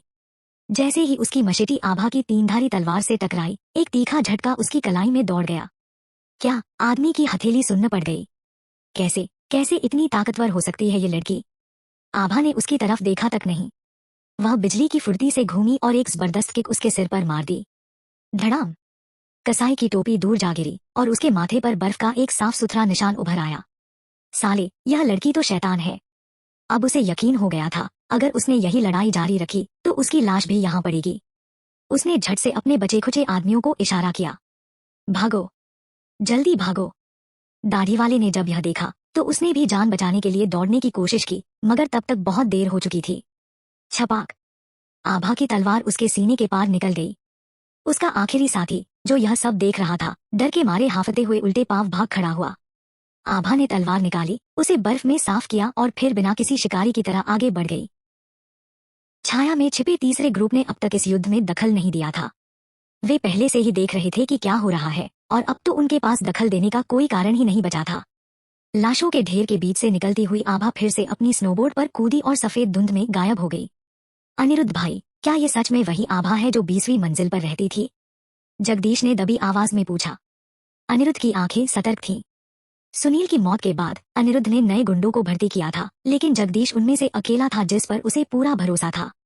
जगदीश पहले से ही अनिरुद्ध के लिए काम करता था, एक मामूली आदमी जो ज्यादा अक्लमंद नहीं था लेकिन वफादार था। आभा का पूरा चेहरा ढका हुआ था, सिर्फ उसकी आंखें दिख रही थी। कोई भी उसे पहचान नहीं सकता था, मगर अनिरुद्ध को कोई शक नहीं था। वो ही है, शक की कोई गुंजाइश नहीं। आभा की तीनधारी तलवार ही उसका सबूत थी। यह पहली बार था जब अनिरुद्ध ने उसे लड़ते हुए देखा था, और उसने तुरंत समझ लिया, आभा से टकराना खुद को मौत के मुंह में धकेलने जैसा होगा। तो अब क्या करे भाई? हमें उसे रोकना है या नहीं? जगदीश ने फुसफुसाते हुए पूछा। अनिरुद्ध कुछ देर सोचता रहा, उसकी आंखों में चालाकी झलक रही थी। आभा अब सिर्फ एक लड़की नहीं थी, वो कयामत के दौर की सबसे खतरनाक शिकारी बन चुकी थी। मौत की साजिश। जगदीश ने सवाल तो पूछ लिया था, लेकिन चारों तरफ बिखरी लाशें देखकर उसे जवाब मिल चुका था। आभा को रोकने का मतलब अपनी कब्र खुद खोदना था। अनिरुद्ध ने हल्की हंसी के साथ कहा, उसे रोकें और खुद मारे जाएं। हम उसके सामने टिक भी नहीं सकते। जगदीश ने राहत की सांस ली, लेकिन फिर अनिरुद्ध ने अपनी चालाकी दिखाई। हम भले ही उससे न जीत सके, लेकिन ज़ॉम्बीज़ की बात अलग है। वो यहाँ सप्लाईज ढूंढने आई होगी। तुम उसे चुपचाप ट्रैक करो और मैं किसी तरह ज़ॉम्बीज़ को उसकी तरफ भेजने का जुगाड़ करता हूँ। जब वो थक जाएगी तब हम अपना काम करेंगे। आभा का सफर अभी तक बिना किसी बड़े झमेले के चल रहा था। उसे पता था कि कोई उसका पीछा कर रहा है, लेकिन उनमें से किसी की हिम्मत नहीं थी कि सामने आकर उससे भिड़ सके। एक गैस स्टेशन के पास उसे एक छोटा सुपरमार्केट दिखा। पहली और दूसरी मंजिल में स्टोरेज था, जबकि तीसरी मंजिल को लिविंग क्वार्टर्स की तरह इस्तेमाल किया गया था। इतना बड़ा स्टॉक होने का मतलब था कि यहाँ पहले भी कई लुटेरों ने हमला किया होगा। वह नहीं जानते थे कि यहाँ रहने वाले लोग बचकर भाग गए थे या किसी ग्रुप ने उन्हें मौत के घाट उतार दिया था। लेकिन जब वह पहुंची तो तीसरी मंजिल पूरी तरह वीरान थी। टूटे हुए पतीले, बिखरे हुए बर्तन और तहस-नहस किया गया फर्नीचर। यहाँ तक कि बिस्तर, टेबल और कुर्सियां भी लकड़ी जलाने के लिए काट कर ले जाई जा चुकी थीं। जल्दी से जगह का निरीक्षण करने के बाद आभा चुपचाप पीछे वाली खिड़की से बाहर निकल गई। जो लोग उसका पीछा कर रहे थे वे यही सोच रहे थे कि वह बस राशन जमा कर रही थी, इसलिए वे बाहर इंतजार करते रहे। लेकिन आभा का असली मकसद कुछ और था। सुपरमार्केट से निकलने के बाद आभा सीधा गैस स्टेशन की तरफ बढ़ी। ज्यादातर बिल्डिंग बर्फ के नीचे दब चुकी थी, जिससे उसका पता लगाना लगभग नामुमकिन था। नाम तक नजर नहीं आ रहा था। अगर उसने पहले से लोकेशन कंफर्म न की होती तो वह कभी इसे खोज भी नहीं पाती। अब उसे मिल तो गया था, लेकिन अगली दिक्कत सामने खड़ी थी। बर्फ की मोटी परत ने पूरे स्टेशन को ढक रखा था। इतनी बर्फ को अकेले हटाना नामुमकिन था। इसे हटाने में उसे दिन नहीं बल्कि हफ्ते लग जाते। उसने अपने बैग में कुछ टूल्स ढूंढे, लेकिन ऐसा कुछ नहीं मिला जिससे वह तेजी से खुदाई कर सके। क्या उसे आज खाली हाथ लौटना पड़ेगा? आभा ने मन में सोचा। तभी घर्रररर। एक जोरदार इंजन की आवाज दूर से सुनाई दी। आभा तुरंत एक छुपने की जगह ढूंढकर सतर्क हो गई। एक बुलडोजर उसकी तरफ बढ़ रहा था और उसके पीछे दर्जनों ज़ॉम्बीज दौड़ रहे थे। बुलडोजर, यह तो एक जैकपॉट था। अब बस एक ही प्रॉब्लम थी, पहले इसे हटना था और फिर ज़ॉम्बीज का सामना करना था। बुलडोजर का ड्राइवर साफ तौर पर कोई एक्सपर्ट नहीं था। वह बर्फ में लड़खड़ा रहा था, मशीन को संभाल नहीं पा रहा था। बहुत जल्द ज़ॉम्बीज उसके बेहद करीब आ गए। अब बचना मुश्किल है। ड्राइवर घबराकर बुलडोजर से कूद गया और भागने लगा। लेकिन उसकी पीठ पर लटकते बैग को देखते ही आभा चौंक गई। वो बैग जाना पहचाना था। थोड़ा गौर से देखा तो प्रतीक, वह प्रतीक था। उसके बैग का वजन बता रहा था कि वह ढेर सारी सप्लाईज लेकर आया था। जैसे ही प्रतीक कूदा, ज़ॉम्बीज की भीड़ पूरी तरह से उसकी तरफ मुड़ गई। अब वे बुलडोजर की बजाय उसे निशाना बना रहे थे। आभा वहां सेफ थी। अगर प्रतीक उन्हें दूर ले जाता तो वह आसानी से बुलडोजर का इस्तेमाल करके गैस स्टेशन को खुदाई कर सकती थी। लेकिन वह प्रतीक को इस हालत में मरते नहीं देख सकती थी। प्रतीक अब उसका आदमी था और एक लीडर होने के नाते अपने लोगों की हिफाजत उसकी जिम्मेदारी थी। आभा ने एक पल भी गंवाए बिना अपनी छुपने की जगह से छलांग लगाई, सीधे बुलडोजर की तरफ दौड़ी और ड्राइविंग सीट पर कूद गई। एक बार फिर इंजन गरज उठा। घर्रररर। आभा ने स्टीयरिंग घुमाया और बुलडोजर को सीधा ज़ॉम्बीज की तरफ मोड़ दिया। बचपन में वह अपने पापा की वर्कशॉप में रहकर बड़ी हुई थी। उसे ट्रकों, जीपों और यहाँ तक कि कंस्ट्रक्शन मशीनरी तक चलाना सीखने का शौक था। बस प्लेन और शिप छोड़ दो, बाकी सब कुछ वो चला सकती थी। अब बुलडोजर ज़ॉम्बीज के झुंड में घुस चुका था। खून के धब्बे उड़ रहे थे, चीखें गूंज रही थी और आभा की आंखों में सिर्फ जीत की चमक थी। चैप्टर 60। प्रतीक ने स्पोर्ट्स अकेडमी से ट्रेनिंग ली थी, इसलिए उसकी फिजिकल स्ट्रेंथ जबरदस्त थी। उसके हाथ में लोहे की रॉड थी और वो पूरी ताकत से वार कर रहा था। 1, 2, 3। कई ज़ॉम्बीज उसकी रॉड का शिकार बन चुके थे। लेकिन आखिरकार वो अकेला इंसान था और भीड़ हमेशा ताकत से बड़ी होती है। जितनी देर वह लड़ता रहा, उतनी ही तेजी से उसे घेर लिया गया। मरने ही वाला था कि प्रतीक, जल्दी अंदर आओ। वह आवाज सुनते ही मुड़ा। बुलडोजर के ड्राइवर सीट पर वही लड़की थी, आभा। उम्मीद की एक चिंगारी प्रतीक की आंखों में चमक उठी। उसने 2 ज़ॉम्बीज के सिर कुचलते हुए पूरी ताकत से दौड़ लगाई। बुलडोजर धीमा पड़ा और प्रतीक ने बिना वक्त गवाए सीधे पैसेंजर सीट पर छलांग लगा दी। घर्रररर। आभा ने गियर बदला और गैस पैडल पर जोर से दबाया। बुलडोजर पूरी रफ्तार से दौड़ पड़ा, पीछे ज़ॉम्बीज को धूल चटाते हुए। प्रतीक ने खिड़की से बाहर झांका। बुलडोजर इतनी स्पीड में जा सकता है? वह हैरान था। ज़ॉम्बीज को झटका देकर छोड़ने के बाद आभा ने एक खाली जगह देखकर बुलडोजर रोक दिया। आज फिर जान बचाई मेरी, प्रतीक ने गंभीरता से कहा। अगर आभा वक्त पर नहीं आई होती तो आज उसकी लाश भी बर्फ के नीचे गुम हो चुकी होती। लेकिन आभा के चेहरे पर कोई खास रिएक्शन नहीं था। उसने सीधा सवाल दागा, इतने सारे ज़ॉम्बीज पीछे कैसे लग गए तुम्हारे? प्रतीक के चेहरे पर गुस्सा झलक आया। पूछो मत, मैं तो बस एक ग्रेन स्टोर से खाने का सामान लेकर लौट रहा था जब कुछ हरामियों ने मुझ पर हमला कर दिया। मैं जैसे तैसे बचकर भागा और यहाँ तक पहुंचा, और फिर किसी कमीने ने एक लाश को फेंककर ज़ॉम्बीज को सुपरमार्केट के पास खींच लिया और मैं सीधा उनके मुंह में फंस गया। तब मुझे एक रिपेयर शॉप में ये बुलडोजर खड़ा दिखा और किसी तरह इसे लेकर भाग निकला। कसम से आज की किस्मत बहुत खराब थी, वह झल्लाया। आभा उसकी बात सुनते ही सारी पिक्चर समझ गई। तो ये चाल थी। जो लोग उसका पीछा कर रहे थे उन्होंने उसे सीधे नहीं घेरने का फैसला किया था। उनकी प्लानिंग, ज़ॉम्बीज को सुपरमार्केट की तरफ धकेल दो और उसे वहां फंसा दो। बस एक दिक्कत हो गई, वो वहां थी ही नहीं। लेकिन प्रतीक फंस गया। अब ये पक्का हो चुका था, वे डरपोक थे और अपने हाथ गंदे किए बिना उसे मरवाना चाहते थे। स्मार्ट मूव, आभा ने हल्की मुस्कान के साथ सोचा। लेकिन मैं ऐसे लोगों को माफ नहीं करती। सेफ हो, अब घर वापस जा सकते हो, आभा ने ड्राइविंग सीट पर हाथ रखते हुए कहा। आप कहाँ जा रही हो? प्रतीक के मुंह से सवाल खुद ब खुद निकल गया। फिर एहसास हुआ कि ये पूछना ज्यादा हो गया था। आभा अकेले काम करने वाली थी। वो कभी अपने प्लान किसी से शेयर नहीं करती थी। किसी को मारने, आभा ने ठंडे लहजे में कहा। प्रतीक ने एक पल के लिए उसे देखा। तो फिर मैं भी चलूंगा, उसने कहा। आभा ने उसे शक से देखा। मैंने आपसे पहले ही कहा था मैं आपके लिए काम करूंगा। इसका मतलब ये हुआ कि मैं आपके आदमी में से एक हूँ, है ना? तो फिर जब आप किसी को मारने जा रही हो, मैं आपके साथ क्यों नहीं आ सकता? 2 लोग एक से ज्यादा स्ट्रांग होते हैं और मैं आपका वक्त बर्बाद नहीं करूंगा। आभा ने एक सेकंड के लिए सोचा, फिर हामी भर दी। वो सही कह रहा था। एक लीडर बनने का मतलब था कि सिर्फ खुद ही सब कुछ करने की जरूरत नहीं थी। उसे देखना था कि कौन उसके काबिल है। सुपरमार्केट के बाहर 2 गार्ड्स खड़े थे। बुलडोजर की दहाड़ सुनते ही दोनों ने घबराकर सिर घुमाया। जैसे ही उन्होंने आभा को ड्राइवर सीट पर देखा, भागो, एक अंदर की तरफ भागा चेतावनी देने, दूसरा अपनी जान बचाने। दोनों ही बेवकूफ थे। धड़ाम, आभा ने बुलडोजर की ब्लेड सीधा झोंक दी। दोनों हवा में उड़ते हुए दूर जा गिरे। सुपरमार्केट के अंदर अनिरुद्ध ने हलचल सुनी। अब ये कौन साला आ गया? वह दरवाजे की तरफ बढ़ा। जैसे ही वह दरवाजे पर पहुंचा, गड़गड़ गड़गड़, पूरी दीवार धड़ाम से गिर पड़ी। गर्म धूल का गुबार चारों तरफ उड़ गया। अनिरुद्ध बस बाल बाल बचा। बाहर बुलडोजर गरज रहा था, और जैसे जैसे वो आगे बढ़ रहा था, सुपरमार्केट उसके नीचे दबता जा रहा था। अनिरुद्ध पीछे मुड़ा और तेजी से भागा। जब उसने इस बिल्डिंग का सर्वे किया था, तब उसने पीछे की खिड़की नोट की थी। यही रास्ता आभा के बच निकलने का था। अब उसके पास भी और कोई ऑप्शन नहीं था। जगदीश और वह तेजी से आगे बढ़े और जैसे ही खिड़की से छलांग लगाई, धड़ाम, तीसरी मंजिल पूरी तरह ध्वस्त हो गई। आभा ने बुलडोजर से धक्का मारकर पूरी इमारत गिरा दी थी। जो लोग समय पर नहीं भाग पाए, वे मलबे में दफन हो गए। राख और धूल के उस पार आभा और अनिरुद्ध की नजरें मिली। अगर प्रतीक उसके पास खड़ा नहीं होता तो वो सीधा गन निकालकर उन दोनों का काम वहीं तमाम कर देती। लेकिन अपनी सबसे बड़ी सीक्रेट पावर दुनिया के सामने लाने का रिस्क वो नहीं ले सकती थी। मैं जाकर उन्हें खत्म करता हूँ। प्रतीक ने बुलडोजर का दरवाजा खोला और छलांग लगाने ही वाला था कि आभा ने उसे रोक दिया।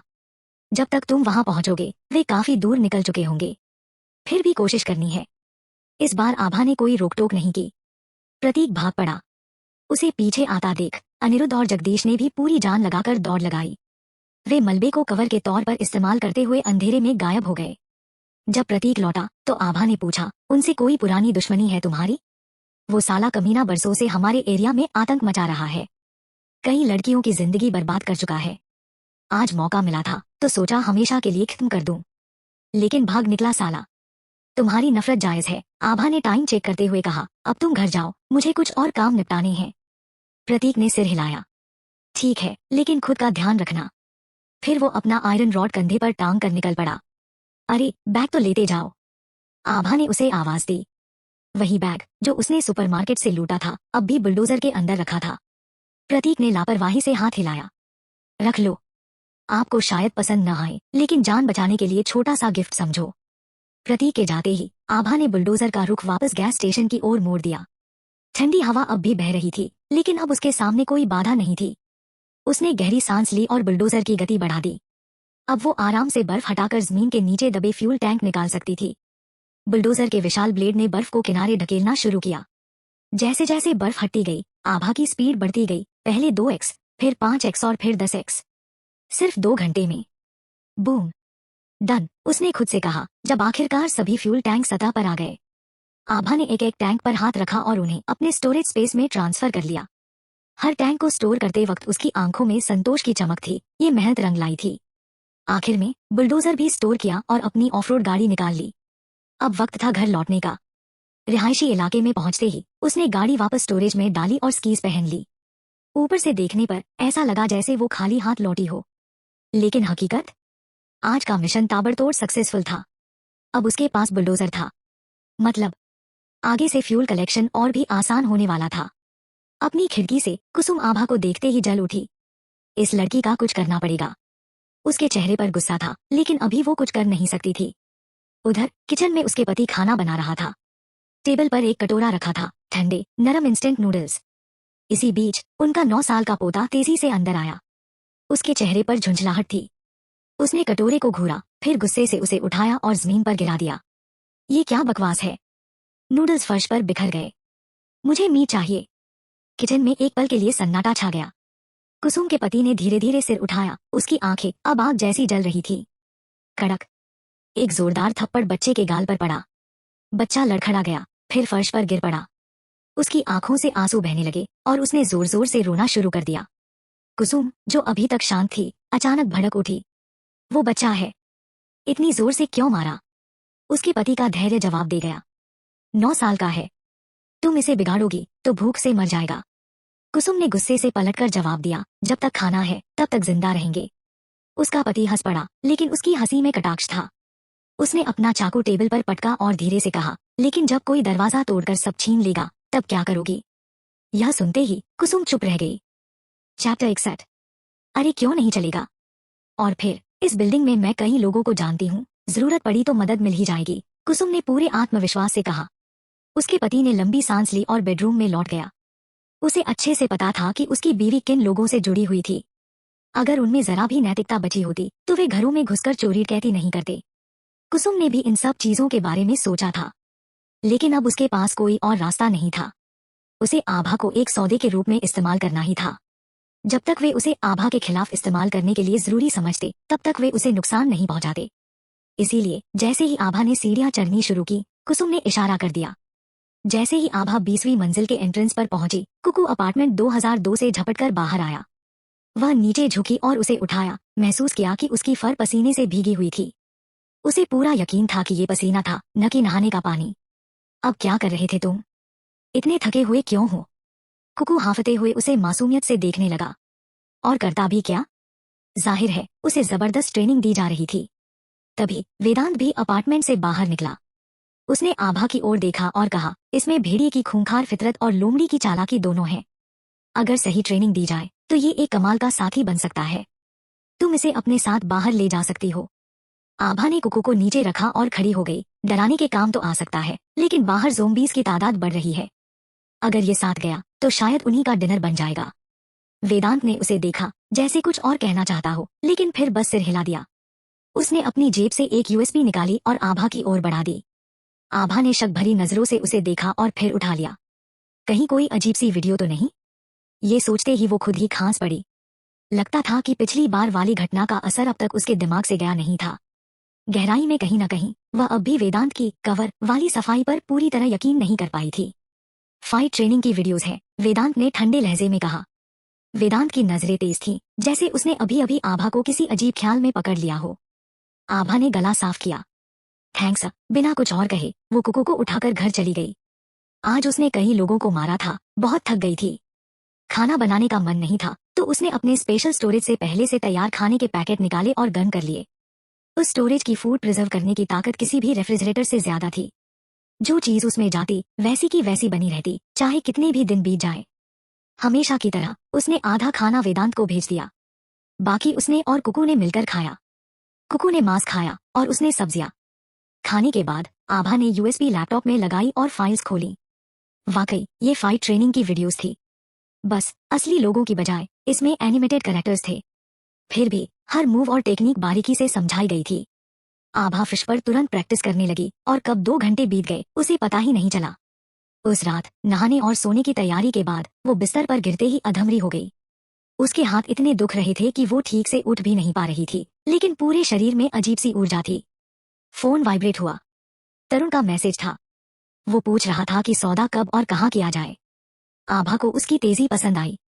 उसने मैप खोला और सही लोकेशन ढूंढनी शुरू की। आखिरकार एक प्लाजा चुना जो दोनों के लिए बराबर दूरी पर था। जगह खुली और चौड़ी थी, आसपास छुपने के लिए कुछ भी नहीं, यानी किसी भी घातक प्लान को पहले से भापने के लिए बिल्कुल सही। तरुण को लोकेशन से कोई ऐतराज नहीं था। पहले सौदा इस हिसाब से होता था, एक गोली के बदले 3 किलो मांस या 5 किलो सब्जियां। लेकिन अब क्योंकि वे तेल के लिए सौदा कर रहे थे, नया रेट तय हुआ, एक गोली के बदले 20 लीटर फ्यूल। शहर बंद होने के बाद कई गाड़ियां बर्फ में दबी पड़ी थी। जो नहीं दबी थी वे भी अब चलने लायक नहीं थी। तेल अब लगभग बेकार हो चुका था, यहाँ तक कि एक पत्ता गोभी से भी कम कीमत पर बिक रहा था। 20 पाउंड तेल के बदले एक गोली का सौदा महंगा नहीं था। तरुण के साथ समय और जगह तय करने के बाद आभा ने फोन रखा और चैन की नींद सो गई। यहाँ तक कि उसे एक अच्छा सपना भी आया। नीचे कुसुम के घर का माहौल कुछ और ही था। अचानक जोर जोर से दरवाजा पीटे जाने की आवाज से पूरी फैमिली की नींद टूट गई। दादी, क्या वो बुरे लोग हमें लूटने आ गए? कुसुम का पोता डर से कांपते हुए उसके पीछे छिप गया। कुसुम ने उसे झट से बिस्तर से खींचा और अलमारी में धकेल दिया। चुपचाप यहीं रहना, चाहे कुछ भी हो जाए, बिल्कुल बाहर मत निकलना।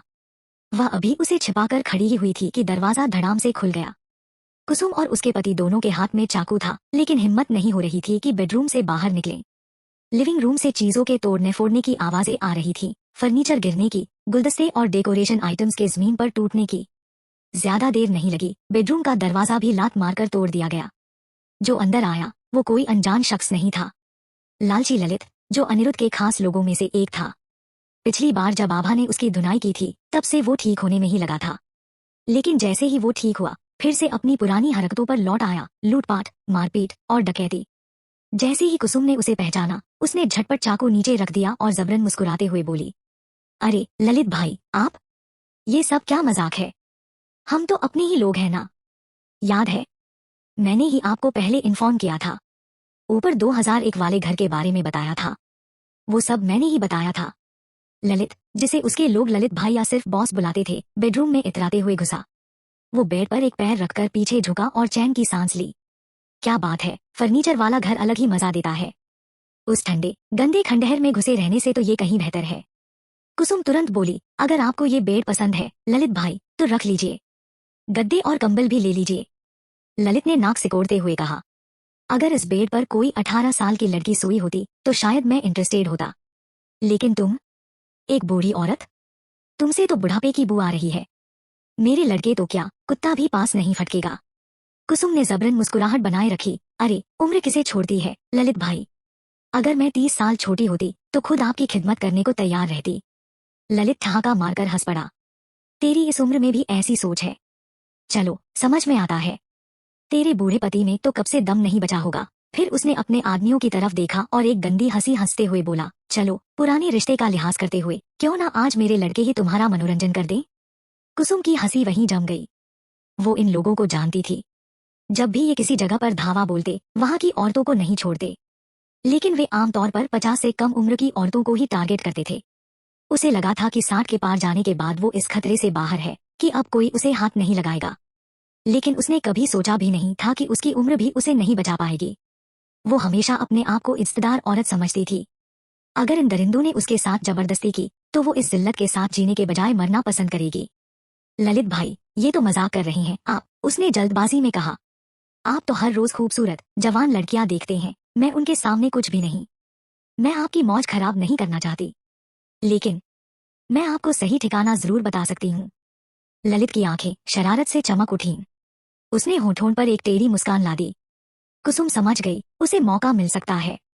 उसने झट से कहा, 1302 और 2101 में दोनों जगह सिंगल औरतें रहती हैं।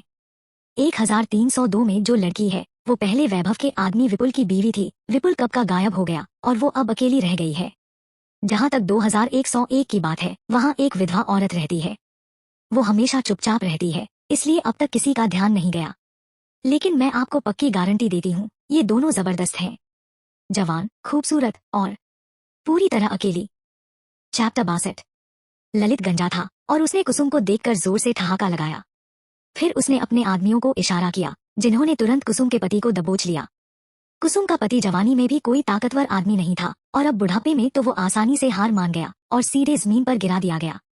अरे ये क्या कर रहे हो? कुसुम ने बीच बचाव करने की कोशिश की, लेकिन एक और आदमी ने उसे लात मारकर गिरा दिया। दर्द को अनदेखा करते हुए वह लड़खड़ाते हुए उठी और ललित से विनती की, ललित भाई, ये क्या मतलब है?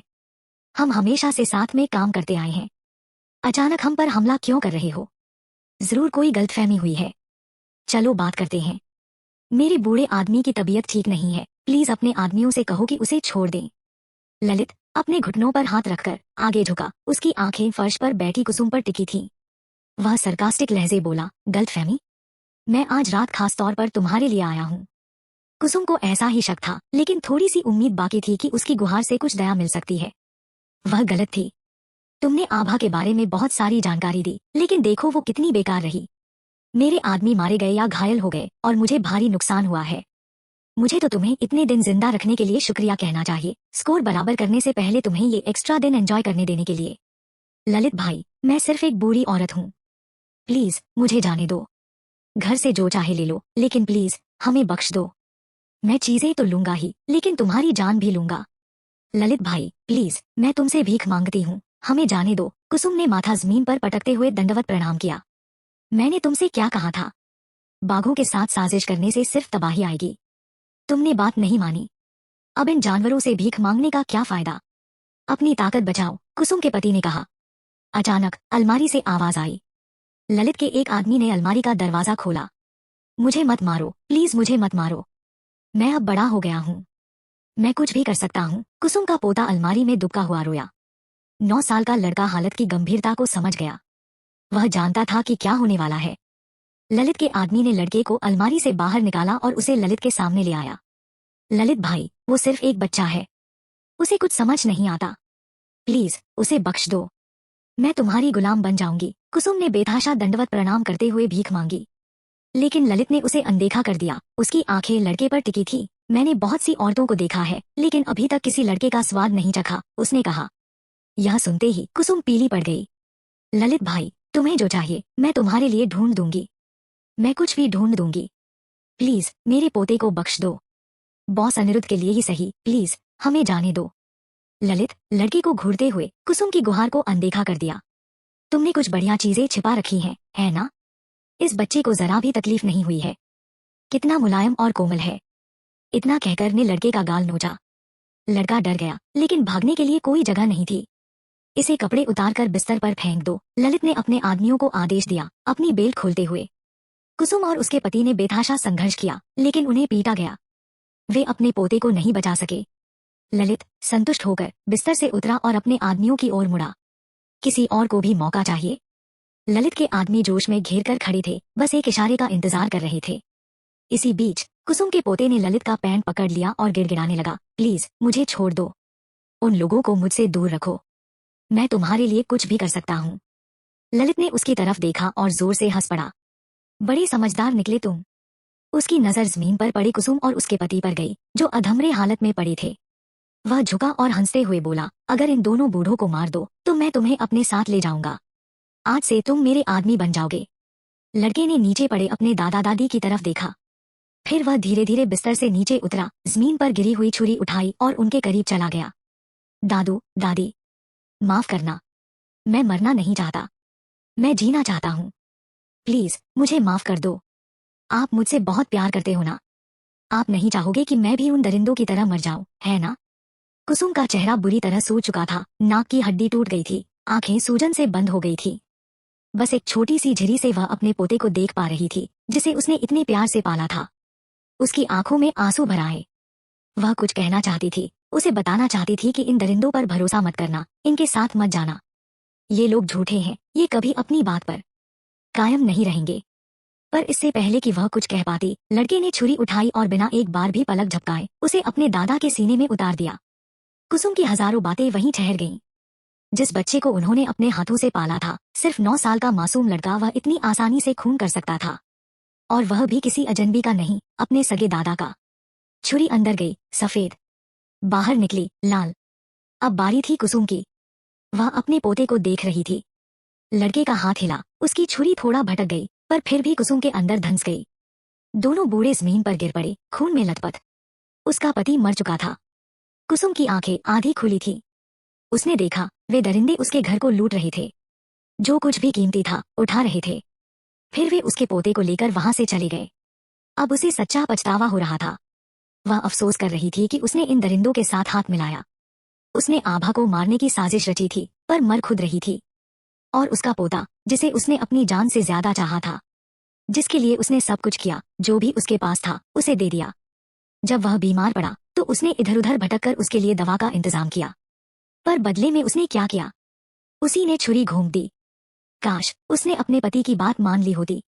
ललित अपने आदमियों के साथ बाहर निकला। चलते चलते उसे याद आया कि कुसुम ने 1302 और 2101 में रहने वाली औरतों के बारे में बताया था। उसने इशारा किया, चलो ऊपर चलते हैं। बाहर गलियारे में भारी बूटों की आवाज गूंजने लगी। हर कोई अंदर सहम कर बैठा था, जैसे बुरी खबर आने वाली हो। लोग डरे हुए थे। डर इस बात का था कि अगली दस्तक उनके दरवाजे पर न पड़े। थोड़ी ही देर में वे 1302 के दरवाजे पर पहुंच गए। वंदना जब से अकेली रहने लगी थी, हर रात अपने दरवाजे के सामने कुर्सी टेबल जैसी चीजें रख देती थी, ताकि कोई अंदर न आ सके। पर आज ये इंतजाम भी बेकार था। दरवाजे पर जोर जोर से ठोकरें पड़ने लगी। वंदना भागकर अपनी किचन में गई। उसने जल्दी से देखा, क्या कुछ है जिससे वह खुद को बचा सके। पर पूरे घर में उसे कोई काम की चीज नहीं मिली। चाकू था, पर वह आभा नहीं थी। चाकू पकड़ने से भी क्या फायदा, उसे इस्तेमाल करना तो आता नहीं था। तभी आभा की याद आई। वह भी तो अकेली थी। वह अब तक कैसे बची थी? गन? तीरकमान? नहीं, वो उबलता हुआ तेल फेंक चुकी थी। हाँ, तेल। वंदना भागकर स्टोव के पास गई और गैस ऑन कर दी। उसका घटिया एक्सेस बैंड विपुल कम से कम एक अच्छा काम करके गया था। जाते जाते उसे एक जनरेटर, एक हीटर, एक इलेक्ट्रिक कुकर और कुछ राशन दे गया था, और इसी वजह से वह अभी तुरंत तेल गर्म कर सकती थी। बाहर के धमाके तेज होते जा रहे थे। दरवाजे पर जो कुर्सियां टेबल्स रखी थी वो अब हिलने लगी थी। चैप्टर 63। वंदना का पूरा बदन पसीने से भीग चुका था। डर और टेंशन से उसकी सांसें तेज हो रही थी। दरवाजे का लॉक टूट चुका था और जो स्टूल उसने सबसे ऊपर अड़ा रखा था वो नीचे गिर चुका था। आखिरी बैरिकेड भी गिरने ही वाला था कि तभी तेल उबलकर तैयार हो गया। वंदना ने झटपट गर्म तेल की कड़ाही उठाई और दरवाजे की तरफ भागी। जैसे ही दरवाजा जोर से धक्का देकर खोला गया, उसने बिना एक पल गवाए पूरी कड़ाही उलट दी। ललित के गुंडों को ये बिल्कुल भी एक्सपेक्ट नहीं था। खौलता हुआ तेल सीधा उनके चेहरों और जिस्म पर गिरा। वे चीखते हुए पीछे हटे, चेहरे पकड़कर बुरी तरह बौखला गए। वंदना ने इस मौके का पूरा फायदा उठाया। उसने जोर लगाकर डाइनिंग टेबल को आगे धकेला और फिर से दरवाजा बंद कर दिया। ललित तिलमिला उठा। पहले ही आभा की वजह से उसे कई बार नुकसान झेलना पड़ा था और अब एक अकेली लड़की ने उसके कई आदमियों को घायल कर दिया था। दरवाजा तोड़ दो, मैं देखना चाहता हूँ ये कब तक टिक पाती है। वंदना आखिर एक लड़की ही थी, जितनी भी हिम्मत कर ले कई आदमियों की ताकत के आगे वो कब तक टिकती। अगले ही झटके में दरवाजा और टेबल दोनों पीछे की तरफ गिर पड़े और वो खुद भी नीचे गिर गई। वो देख रही थी, एक गुंडा दरवाजे से अंदर घुस चुका था, फिर दूसरा, फिर तीसरा। वे उस पर झपटने ही वाले थे कि तभी धड़ाम, कोई अचानक प्रकट हुआ और बिना रुके लोहे की रॉड से उन गुंडों पर वार करने लगा। अबे हरामियों, फिर से डकैती डालने आ गए। लगता है पिछली बार की मार कम लगी थी। ये प्रतीक था।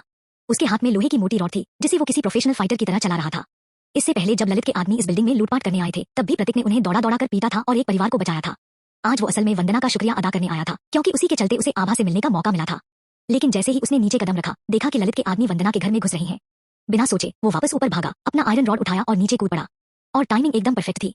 ललित पिछली बार इस एरिया में खुद नहीं आया था, लेकिन उसके आदमियों ने बताया था कि 20वीं मंजिल के अलावा एक और खतरनाक बंदा यहाँ रहता है। आज वो खुद देख चुका था। ललित ने अपने आदमियों को चिल्लाकर कहा, पहले इसे ठिकाने लगाओ। भयंकर लड़ाई छिड़ गई। मारपीट की आवाजें बिल्डिंग में गूंजने लगी। जो लोग वंदना की वजह से आभा से कनेक्ट हुए थे और जिनको उससे दवाई मिली थी, वे सब भी अलर्ट हो गए। थोड़ी झिझक के बाद 3-4 लोगों ने आगे बढ़कर लड़ाई में हिस्सा लेने का फैसला किया। 4 आदमी भले ही ज्यादा नहीं थे, लेकिन अकेले प्रतीक के लिए ये भी काफी मदद थी। इतना ही नहीं, वंदना भी लड़ने के लिए निकल पड़ी। हर कोई जानता था कि ललित और उसके गुंडे कितने खतरनाक हैं और हर किसी के दिल में उनके लिए गुस्सा भरा था। इसलिए आज कोई पीछे हटने को तैयार नहीं था। ललित के आदमियों को इस बार टक्कर मिल गई थी। तभी प्रतीक के दिमाग में एक आइडिया आया। उसने जोर से चिल्लाकर कहा, मैंने आभा को मैसेज कर दिया है। वो कह रही है कि वो बस पहुंच ही रही है। ये सुनकर सबकी हिम्मत और बढ़ गई। लेकिन ललित के आदमियों का हाल उल्टा था। आभा किसी आम सर्वाइवर जैसी नहीं थी, वो असली हथियारों से लैस थी। इससे पहले भी उसके सामने आकर ये लोग कई बार बुरी तरह हारे थे। ललित खुद भी अभी पूरी तरह ठीक नहीं हुआ था। उसे दोबारा चोट खाने का कोई इरादा नहीं था। सब पीछे हटो, भागो यहाँ से। और देखते ही देखते ललित और उसके आदमियों ने पैर उखाड़ लिए। ये पहली बार था जब बिल्डिंग के लोग उन गुंडों से भिड़े थे और जीत भी गए थे। एक मिडिल एज आदमी ने प्रतीक से पूछा, क्या आभा सच में हमारी मदद के लिए आने वाली है। प्रतीक को पता था कि उसने झूठ बोला था, बस उन गुंडों को डराने के लिए। लेकिन सबकी उम्मीद से भरी आंखों को देखकर उसने हल्का सा मुस्कुराकर कहा, हाँ आएगी। आज सुबह ही जब मैं बाहर था तो ज़ोंबीज़ ने मुझे घेर लिया था। मैं तो मर ही जाता, लेकिन आभा सही वक्त पर आई और मुझे बचा लिया। अब तो वंदना और प्रतीक की बातें सुनकर लोगों का भरोसा और भी बढ़ गया था। एक अधेड़ आदमी बोला, जब मेरी बीवी और बच्चा बहुत बीमार पड़ गए थे तो मुझे लगा अब वो बच नहीं पाएंगे। मुझे पूरा यकीन था कि वो ज़ोंबी बन जाएंगे। अगर सही वक्त पर आभा ने हमें दवा ना दी होती तो मेरी फैमिली या तो मर चुकी होती या फिर ज़ोंबी बन गई होती। हमारे घर में भी यही हाल था। हमारे भी।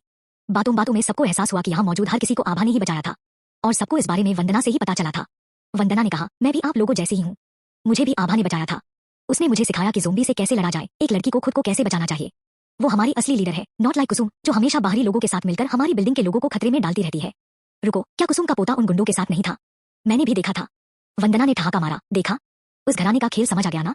कुसुम पहले भी आभा के खिलाफ रही है। उसने झूठी अफवाहें फैलाई, लोगों को भड़काया कि आभा के घर जाकर लूटपाट करो, उसके पास से सामान छीनो। सारा गेम उसी का था। अब तो वंदना और प्रतीक की बातें सुनकर लोगों का भरोसा और भी बढ़ गया था। किसी ने ये नहीं कहा कि उन्होंने आभा के साथ एक डील कर रखी थी कि दवा के बदले उन्हें उसके लिए काम करना था। लेकिन सबको सब कुछ पता था। अब वो उसकी लीडरशिप को मान चुके थे। दूसरी तरफ 17th फ्लोर पर तरुण ये सब सुन रहा था। उसे ये अंदाजा नहीं था कि लोग आभा पर इतना भरोसा करने लगे हैं। लेकिन जो बात उसे सबसे ज्यादा हैरान कर रही थी वो ये थी कि आभा के पास सच में दवा थी और वो लोगों में बांट भी रही थी। उसका दिमाग तुरंत पुरानी यादों में चला गया, वो दिन जब वो उसे रिसर्च फैसिलिटी में मिला था। तब आभा ने किसी को मारकर गाड़ी चुराई थी और भाग गई थी। उसे वहीं से दवा मिली होगी और शायद उसे छुपाने के लिए उसने कत्ल भी किया होगा। अब उसे पछतावा हो रहा था। अगर उसने उस दिन ड्राइवर को बचाया होता तो शायद वो कुछ जरूरी बातें जान पाता। आभा तो आराम से सोई हुई थी। उसे नीचे हुए ड्रामे की कोई भनक तक नहीं थी। अगली सुबह जब वो वेदांत से मिलने जा रही थी तभी वेदांत ने बताया, कल रात ललित की गैंग ने वंदना के घर पर धावा बोल दिया था। प्रतीक और जिन फैमिली को तुमने दवा दी थी उन्होंने मिलकर उन्हें खदेड़ दिया। वैसे प्रतीक और वंदना ने तुम्हारी काफी तारीफ की। ये सुनकर आभा को हल्का सा झटका लगा। इतनी बड़ी चीज हो गई और वंदना ने उससे मदद तक नहीं मांगी। और प्रतीक, उसने भी कुछ नहीं कहा। फिर याद आया, उसके पास प्रतीक का नंबर या कोई भी कॉन्टैक्ट डिटेल्स नहीं थी। आभा ने बस सिर हिला दिया, जैसे कह रही होगी समझ गई। वो दरवाजे की तरफ बढ़ी, लेकिन तभी रुक गई। तुम्हें 13th फ्लोर पर हुए इस पूरे हंगामे के बारे में कैसे पता? वेदांत ने कंधे उचका दिए, मैं वहीं था, बस हाथ नहीं बढ़ाया। तो मतलब वो वहीं खड़ा सब देख रहा था, लेकिन उसने दखल नहीं दिया। क्या वो मुझे चुपचाप सपोर्ट कर रहा था, लोगों को मेरे पक्ष में करने की कोशिश कर रहा था? आभा को समझ नहीं आया कि उसका इरादा क्या था। वेदांत मुस्कुराया, मैं भी बिना मतलब मदद नहीं करता। मेरी भी एक कंडीशन है। ऑफ कोर्स, इस दुनिया में कोई एहसान फ्री में नहीं करता। आभा ने मन में सोचा, कल न्यू ईयर है, तुम मेरे लिए कुछ मोमो बना सकती हो। बस इतनी बड़ी बात, और कंडीशन सिर्फ खाने की थी। आभा को लगा था कि कुछ बड़ा डिमांड करेगा, लेकिन ये तो। खैर, उसने सिर हिला दिया, ठीक है, लेकिन कुकू का ध्यान रखना। ये कहकर वो बाहर निकल गई। जब वो 13th फ्लोर से गुजरी तो एक बार वंदना के दरवाजे की तरफ देखा। दरवाजा अब ठीक कर दिया गया था, लेकिन उस पर पड़े गहरे निशान, उखड़ा हुआ पेंट और टूटा हुआ लॉक साफ बता रहे थे कि बीती रात यहाँ क्या हुआ था। आभा ने दरवाजा खटखटाया नहीं। वो चुपचाप मुड़ी और सीढ़ियों की तरफ बढ़ गई। कुछ काम जब शुरू कर दिए जाएं तो उन्हें अंजाम तक भी पहुंचाना चाहिए। अब उसे अपने अगले कदम के बारे में सोचना था।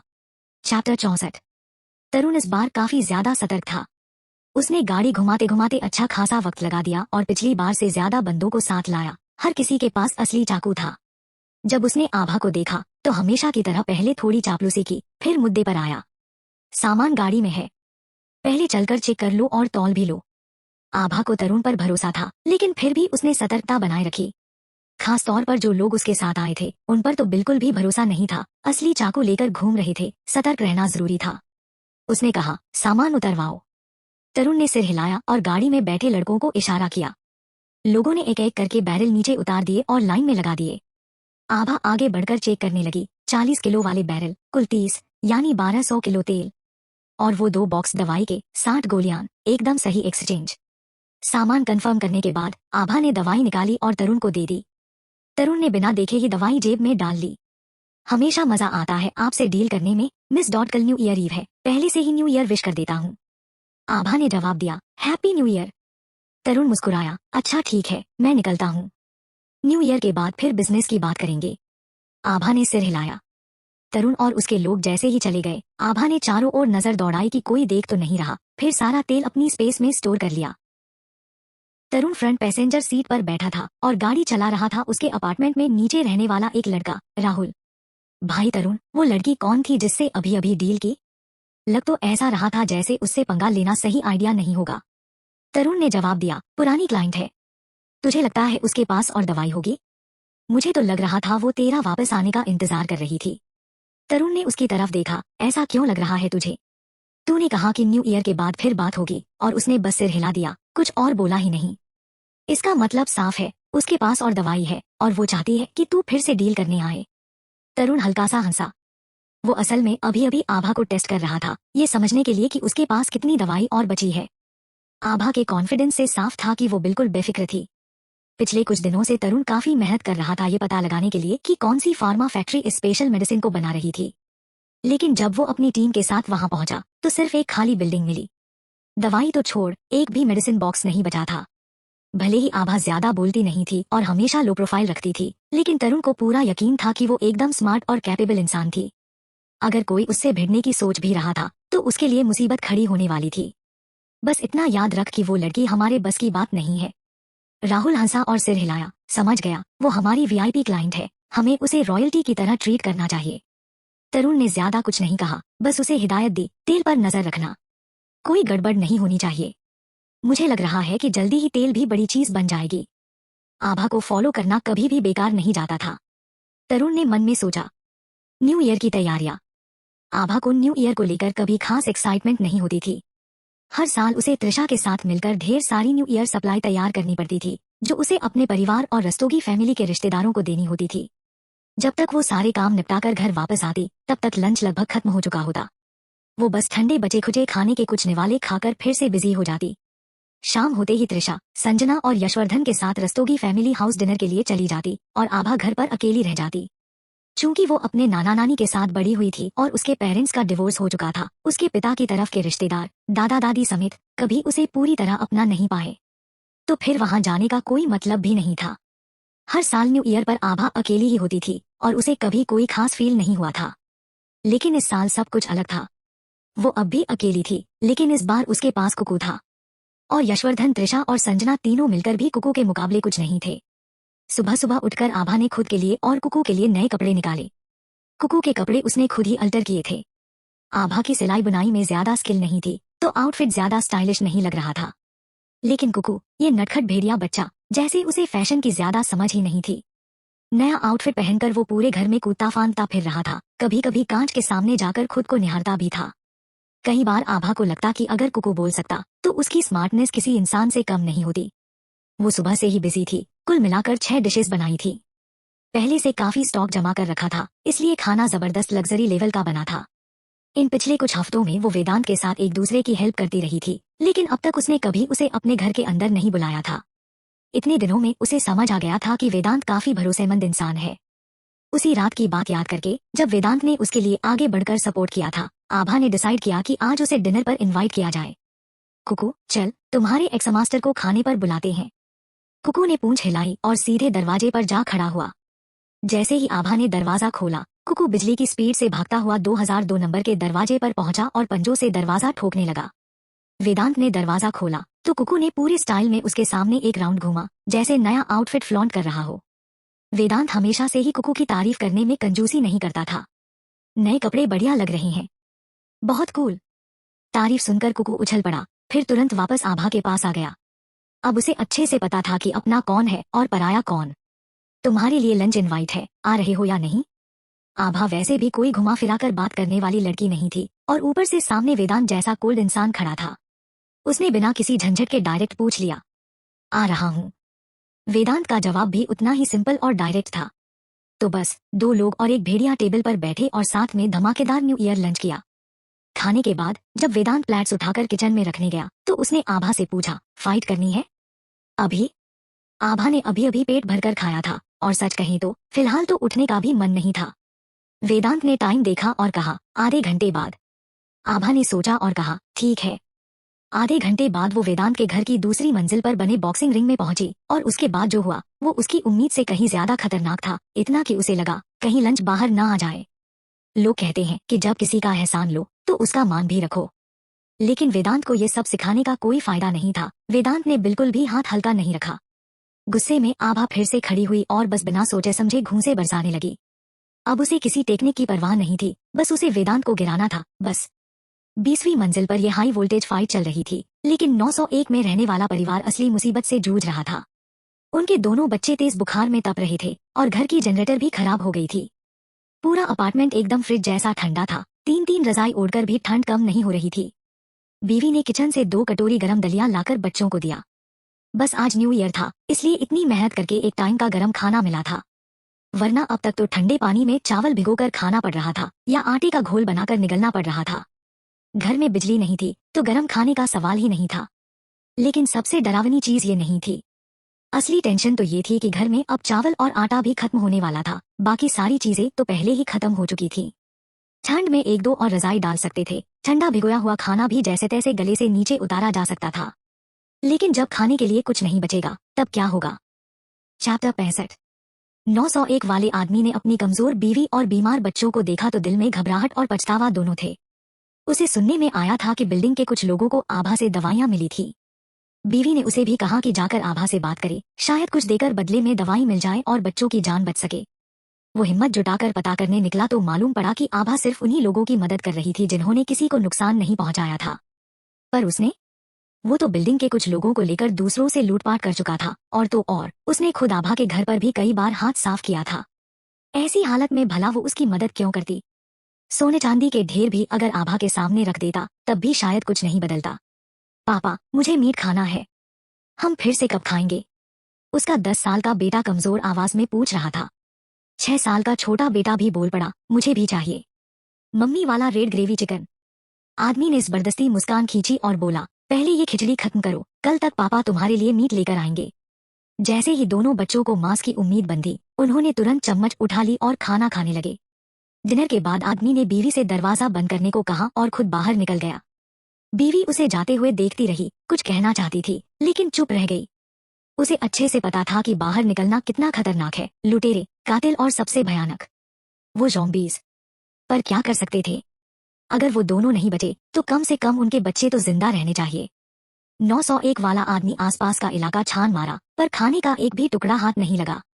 इस तबाही को इतने दिन हो चुके थे कि आसपास क्या 10 किलोमीटर के दायरे में भी कुछ खाने लायक बचा हो तो गनीमत थी। रात का वो वापस लौटने लगा। रास्ते में एक ज़ॉम्बी से टकरा गया, पर किस्मत अच्छी थी, दौड़ लगाई और किसी तरह जान बचा ली। जब 5 नंबर बिल्डिंग के यूनिट 1 में पहुंचा तो तीसरी मंजिल के स्टेयरवेल में कुछ देर सुस्ताया, फिर ऊपर जाने लगा। वो 9वीं मंजिल पर रहता था और कुसुम 6ठी मंजिल पर। 6ठी पर पहुंचते ही उसके कदम ठिठक गए। फिर अचानक मन बदलते ही वो कुसुम के दरवाजे की ओर बढ़ गया। शायद उस बूढ़ी औरत के पास कुछ खाना हो। अगर कुछ भी चुरा सका तो ट्राई करना तो बनता था। उसने दिमाग में पूरा प्लान बना लिया था कि कैसे कुसुम को बेवकूफ बनाकर दरवाजा खुलवाएगा। पर जब वहां पहुंचा तो दरवाजा पहले से ही खुला था। उसका दिल बैठ गया। क्या कोई पहले ही लूटपाट कर गया? वो धीरे धीरे अंदर दाखिल हुआ। कमरा पूरी तरह अस्त व्यस्त था। देखकर ही लग रहा था कि किसी ने पूरा सामान खंगाल डाला है। वो वापस मुड़ ही रहा था कि तभी किचन से हल्की सी आवाज आई। जिज्ञासा में वो धीरे धीरे उधर बढ़ा। अंदर जो देखा उससे उसकी टांगों ने काम करना बंद कर दिया। कुसुम किचन की कैबिनेट के पास बैठी एक हड्डी चबा रही थी। और वो हड्डी इंसानी हाथ का टुकड़ा थी। 901 वाला आदमी बुरी तरह घबरा गया और उल्टी पैरों भागा। भागते भागते जब वो बेडरूम के पास पहुंचा तो जमीन पर जमी हुई खून की परत दिखी। अंदर कुसुम का पति पड़ा था मगर उसका शरीर अधूरा था। 901 वाले आदमी ने दौड़ लगाई और सीधे अपने घर पहुंचा। बीवी ने उसकी हालत देखी तो समझी शायद किसी ज़ॉम्बी से सामना हो गया। पर जब आदमी ने बताया कि कुसुम ने अपने ही पति को खा लिया तो बीवी के होश उड़ गए। तुम्हारा मतलब? वो ज़ॉम्बी बन गई? बीवी घबराई हुई थी। पिछले कुछ दिनों में उनकी बिल्डिंग में कई लोग ज़ॉम्बी बन चुके थे।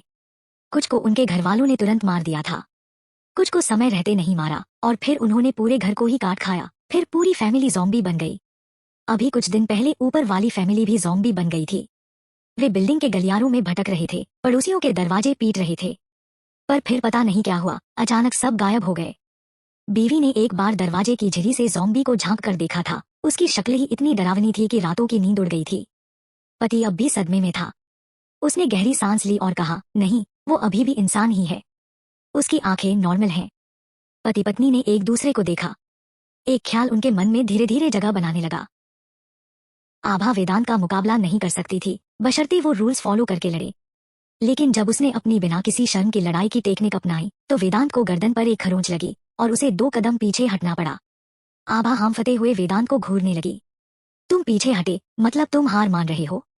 वेदांत उसे देखता रहा और कुछ सेकंड बाद बोला, काली बिल्ली हो या सफेद, जो चूहे पकड़ सके वही सही बिल्ली है। तुम्हारी ये चाल सही थी, लेकिन असली फाइट में बेकार है। बहुत ज्यादा कमजोरियां हैं। कोई भी इसे देखते ही खत्म कर सकता है। आभा ने थोड़ी देर के लिए सिर झुका लिया, लेकिन फिर सीधा खड़ी हो गई और कहा, एक दिन मैं तुम्हें हराकर दिखाऊंगी। वेदांत के घर से निकलने के बाद आभा ने वंदना को मैसेज किया और उसका हालचाल पूछा।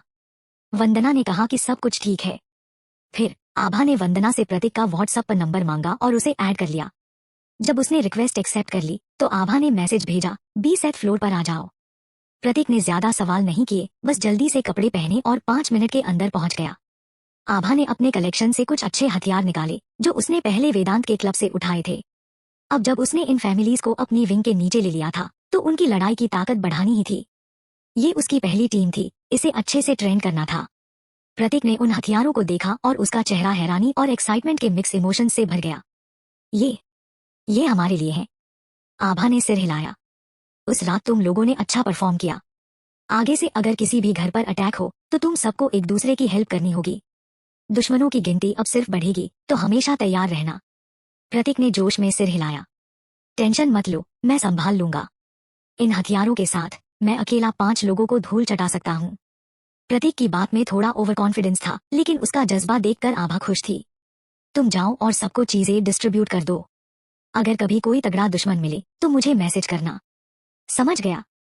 मैं बाकी सबको भी ये बात बता दूंगा। प्रतीक हथियार लेकर बाकी लोगों के पास गया और आभा की बात उन तक पहुंचाई। जिन लोगों ने पहले आभा को व्हाट्सएप पर ऐड किया था उन्होंने उसे थैंक यू मैसेज भेजे। मैसेजेस की लाइन देखते हुए आभा को एक अजीब सा सेटिस्फैक्शन मिला। पिछली लाइफ में उसने अपनी पहचान बनाई थी, इस बार वो खुद को और भी बेहतर साबित करेगी। जल्द ही आभा के बनाए गए छोटे ग्रुप की खबर बाकी लोगों तक पहुंच गई। अब कई लोग उससे जुड़ना चाहते थे, उसकी प्रोटेक्शन में रहना चाहते थे। जिस दिन उसने वैभव को उसकी असली औकात दिखाई थी उसके बाद से वो दोबारा सामने नहीं आया था। लेकिन आज वो अचानक फिरा धमका। आभा ने उसका नंबर कब का ब्लॉक कर दिया था, इसलिए इस बार उसे खुद आने की जरूरत पड़ी। जैसे ही आभा उसकी आवाज सुनी उसे गुस्सा आ गया। बिना देर किए उसने कुकू को बाहर छोड़ दिया। पिछले कुछ महीनों में कुकू काफी बड़ा हो गया था और अब उसमें भेड़िए वाली खूबियां खुलकर दिखने लगी थी। जब कुकू ने दांत निकालकर वैभव की तरफ गुर्राया तो वो डर के मारे लगभग गिर ही पड़ा। गनीमत थी कि बीच में आयरन गेट था। वैभव ने खुद को संभाला, थोड़ा पीछे हटा और अंदर की तरफ चिल्लाया, आभा, बाहर आओ, मुझे तुमसे बात करनी है। मैं मानता हूँ कि पहले मैंने गलत किया और मैं माफी मांगना चाहता हूँ, लेकिन मैं आज यहाँ माफी के लिए नहीं आया हूँ। मैं तुम्हारे साथ एक डील की बात करने आया हूँ।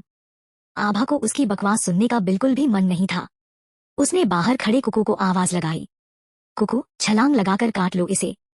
कुकू तुरंत लोहे के गेट से भिड़ गया और उसे दांतों से नोचने लगा।